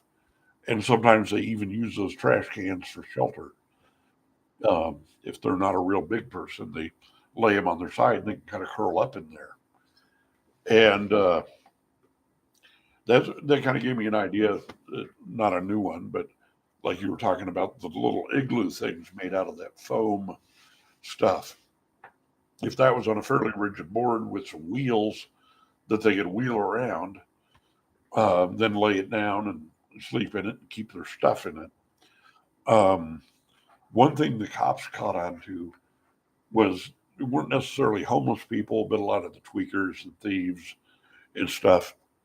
They'd go rip off a house, steal a bunch of shit, and then they'd hide it in the trash can, put a bunch of trash over it, and they'd be walking down the sidewalk. And then if the cops pulled over and checked the trash can, it's like, oh, it's just full of trash, you know, so the person wouldn't get busted with all the shit they just stole. Um, but Russell was like, oh, yeah, you steal a trash can, you can take it down there and you can trade it for this and that. And there's people down there that know how to convert anything into some sort of money. And he gave me an example of this guy that turned out I used to know him. That he said, oh, yeah, if he had a little scrap of paper, he would figure out a way to turn that into $5. Trading up, trading over, everything has a value, everything has a use, except for the people. And yeah, see, I mean, kind of like your average capitalist or a lot of other people. Yeah, those people. Yeah, capitalism runs deep. Um, and it's a lot of like, you could also say, oh, well, that's just like the hunter gatherers. You got a guy that goes out and hunts and gathers and collects a bunch of crap. And then see, that thing's just not staying charged. Um, it's bugging me because this phone is going to run out of juice at some point. It's going to run out of juice. Okay, maybe that was the issue. No, it goes on for a second, then it stops. Yeah, kind of genius, don't you think? Oh yeah, some of those homeless people are pretty clever, pretty smart. A lot of them are not stupid. Um, they're not very effective in some of their lifestyle choices, but yeah, there's definitely an economy, an underground economy in those tent cities and within the homeless populations. Um, that reminds me of another topic, which is the cops. If the cops needed to rack up some more numbers, oh, we haven't made enough arrest busts, meth, blah, blah, blah, blah, blah. I'm learning to talk new lips. They haven't made enough meth busts. So they'd send a couple of undercovers down into the tent city and do a couple of hand to hand meth, selling meth, and then turn around and bust those people and take them to jail. So the newspaper could say, oh, look, they busted 5 people in one night, you know, and it's just so they can get their numbers. so the NARC department can get more money next season. You know, and these people get out, they're unable to defend themselves. They don't have any money. They can't afford lawyers. They don't know how to navigate the system. They get public defenders just going to hold their hands and tell them to plead guilty. And some of those people end up in prison. Usually not for very long, but still other ones, they drop the charges and the public never finds out. Um, and that is sick and sad. But I don't know how long this battery is going to last.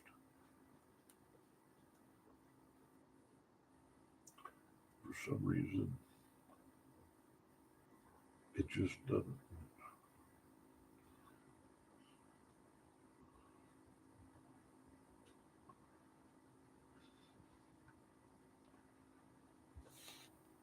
It's in there, it charges for a few seconds, then it clicks off.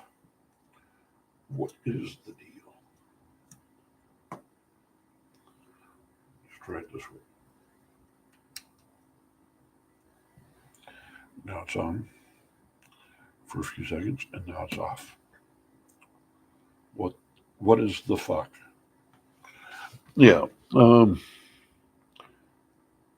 Okay, Bob, you're becoming the man. How is that? How am I becoming the man? Articulate this weird idea of me telling people what happens and what goes on. How is that me becoming the man? Um, you know, and here's this thing that's been webcasting on Twitch.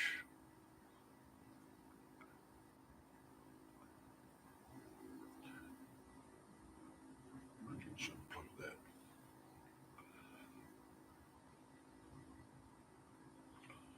And we'll turn that off. End stream.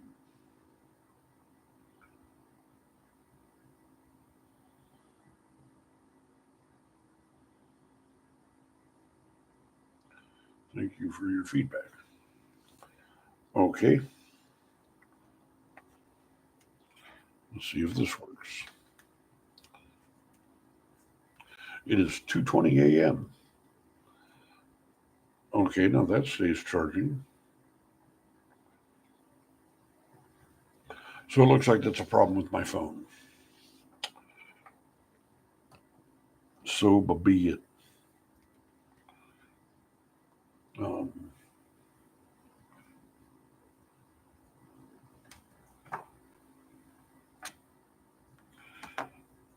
let's try this.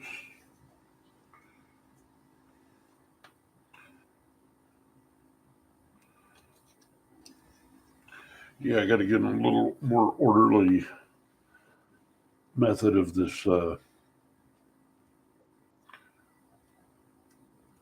running these cables.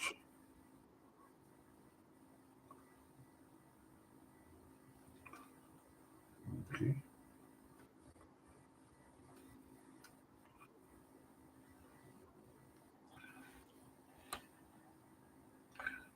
Yep, that didn't work.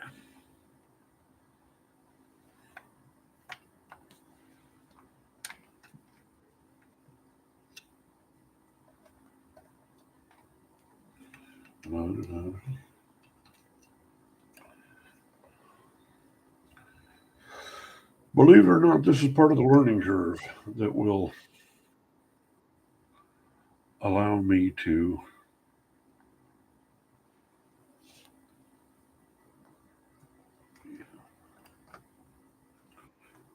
go buy all new charging cables. I wish iPhone would finally pull their heads out of their ass and start making things with the regular old USB C cables like all the other phones use. That's garbage. This phone's going to die here in a bit. Don't apologize. Don't apologize for stuff the cops in the city do. It's not like there's anything wonderfully Christian about what they do. Oh, yeah, I wasn't apologizing for it. kind of holding them accountable for that shit.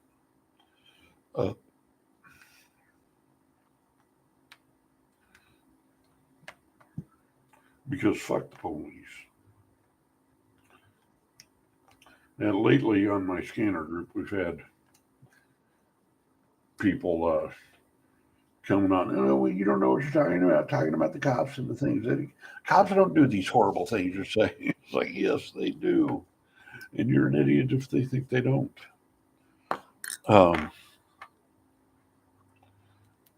Yeah. So I don't know how long this phone is going to last. It's 2:20 a.m. Getting a little late, and I'm not getting more viewers piling on, at least as far as I can tell. So what's going on YouTube? Yeah.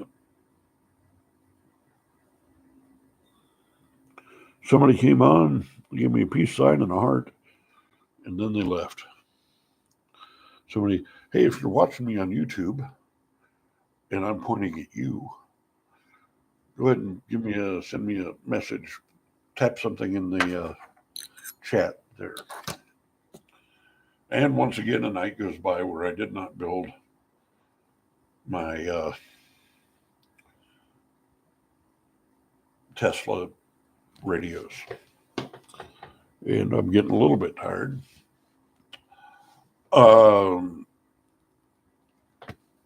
Let's see. I'm going to go take a pee.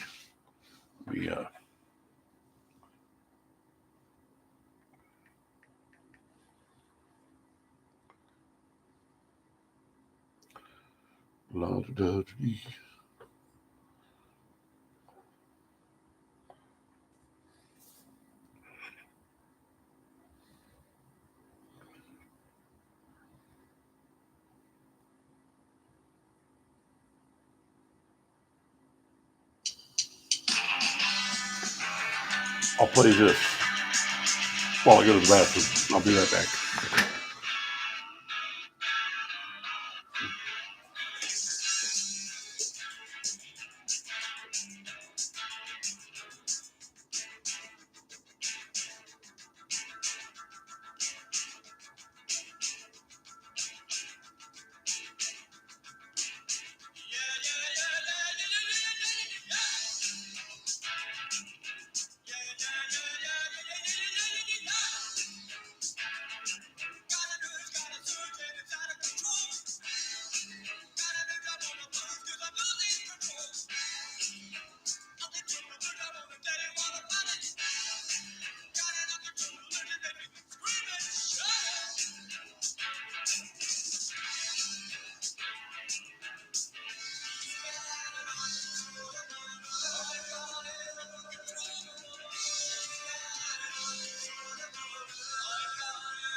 Devo.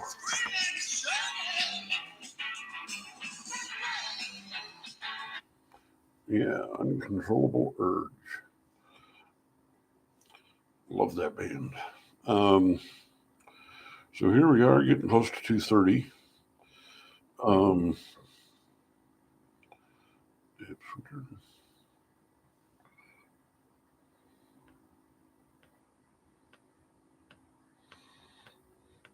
Damn, I got a lot of apps open on this. So I guess one thing we've discovered tonight is that TikTok is for kids. That's probably not a good platform for me, unless I took a show that I'd already made and really trimmed it down to like a 10-minute segment talking about, some specific thing about UFOs or homeless or something, and then put that up for something for people to see, and it might get some hits and or serve more value of like, if you like this, check out my live show over on YouTube. Uh, yeah, I don't know how many people are watching still. Um, Zero? Is it really zero? Could be.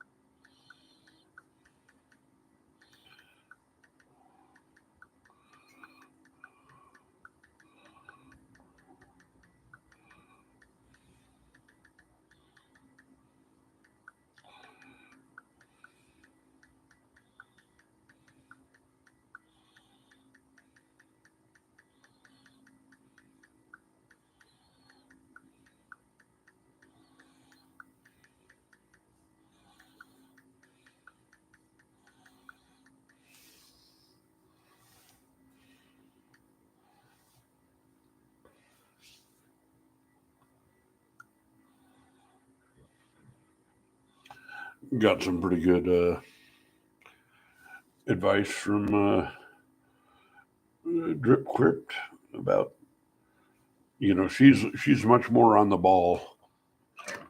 My knowledge and experience is 10 years old or older. So she's much more up with the modern times. And she kind of said what a couple of people have said is like, no, TikTok's not your platform. That's just a bunch of kids doing silly dances. So fine. Okay. She seems to think YouTube is my platform. And that's okay.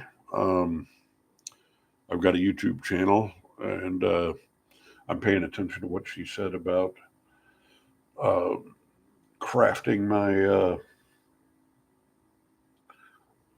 my stuff, my presentation of my channel, and formatting and things like that.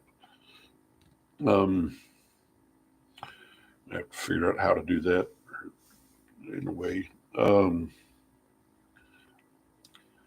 The What else was I going to talk about? I'm going to talk until this thing runs out of battery. um, who else is if you're out there watching, say something in the chat.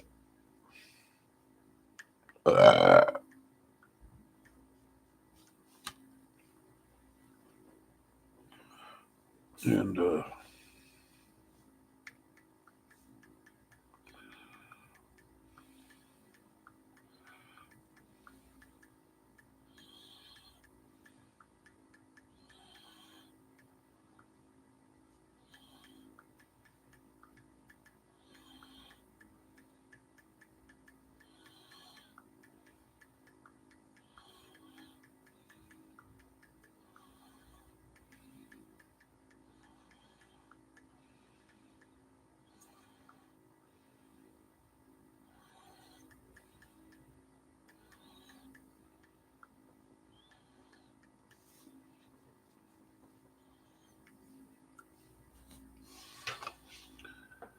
and then we'll have to have some soul searching, decide if I'm going to do a local based show or a more global show. Because if I'm talking about more globally important things like geopolitics or UFOs and that sort of thing, then that'll still appeal to a certain amount of people here in Topeka locally. Um, but if I'm just talking about Topeka centric things, nobody in the outside world gives a shit about that. Nobody gives a shit about Topeka. If we had something like Disney World here, or something of great interest like NASCAR or the drag races or all the things that they've run out of this town, then yeah,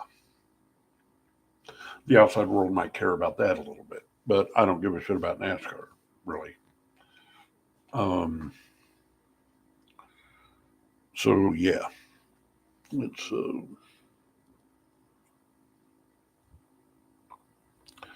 I need to find my little. I got a little high def camera USB thing that I could plug into the laptop, and I could put it up. It'd be much easier to position anywhere. And yeah,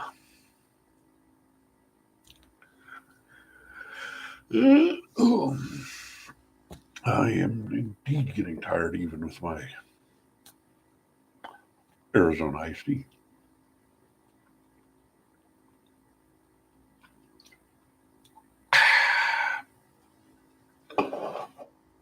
I got one viewer who is left.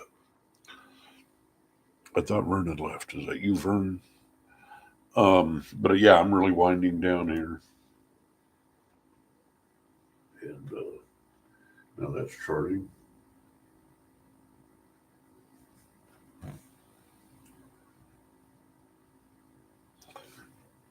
Yeah, I got to get some things straightened out on this. Um, mhm, yeah, yeah. I, I also need to get these third chins removed, get a tuck and a facelift, and get hair implants, and nice Hawaiian shirt.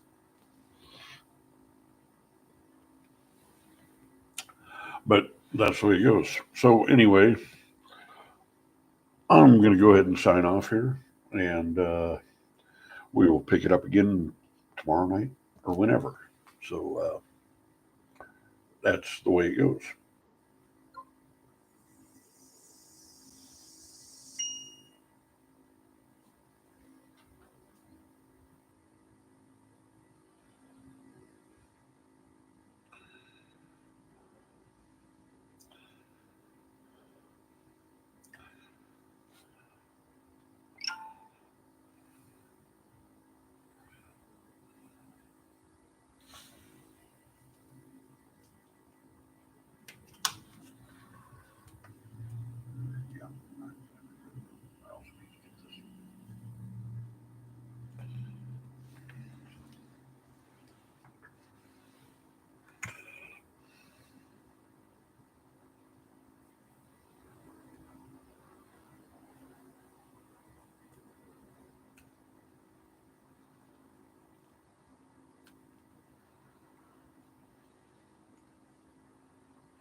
Oh, we're still here. Hello. And 2 viewers got 2 thumbs up.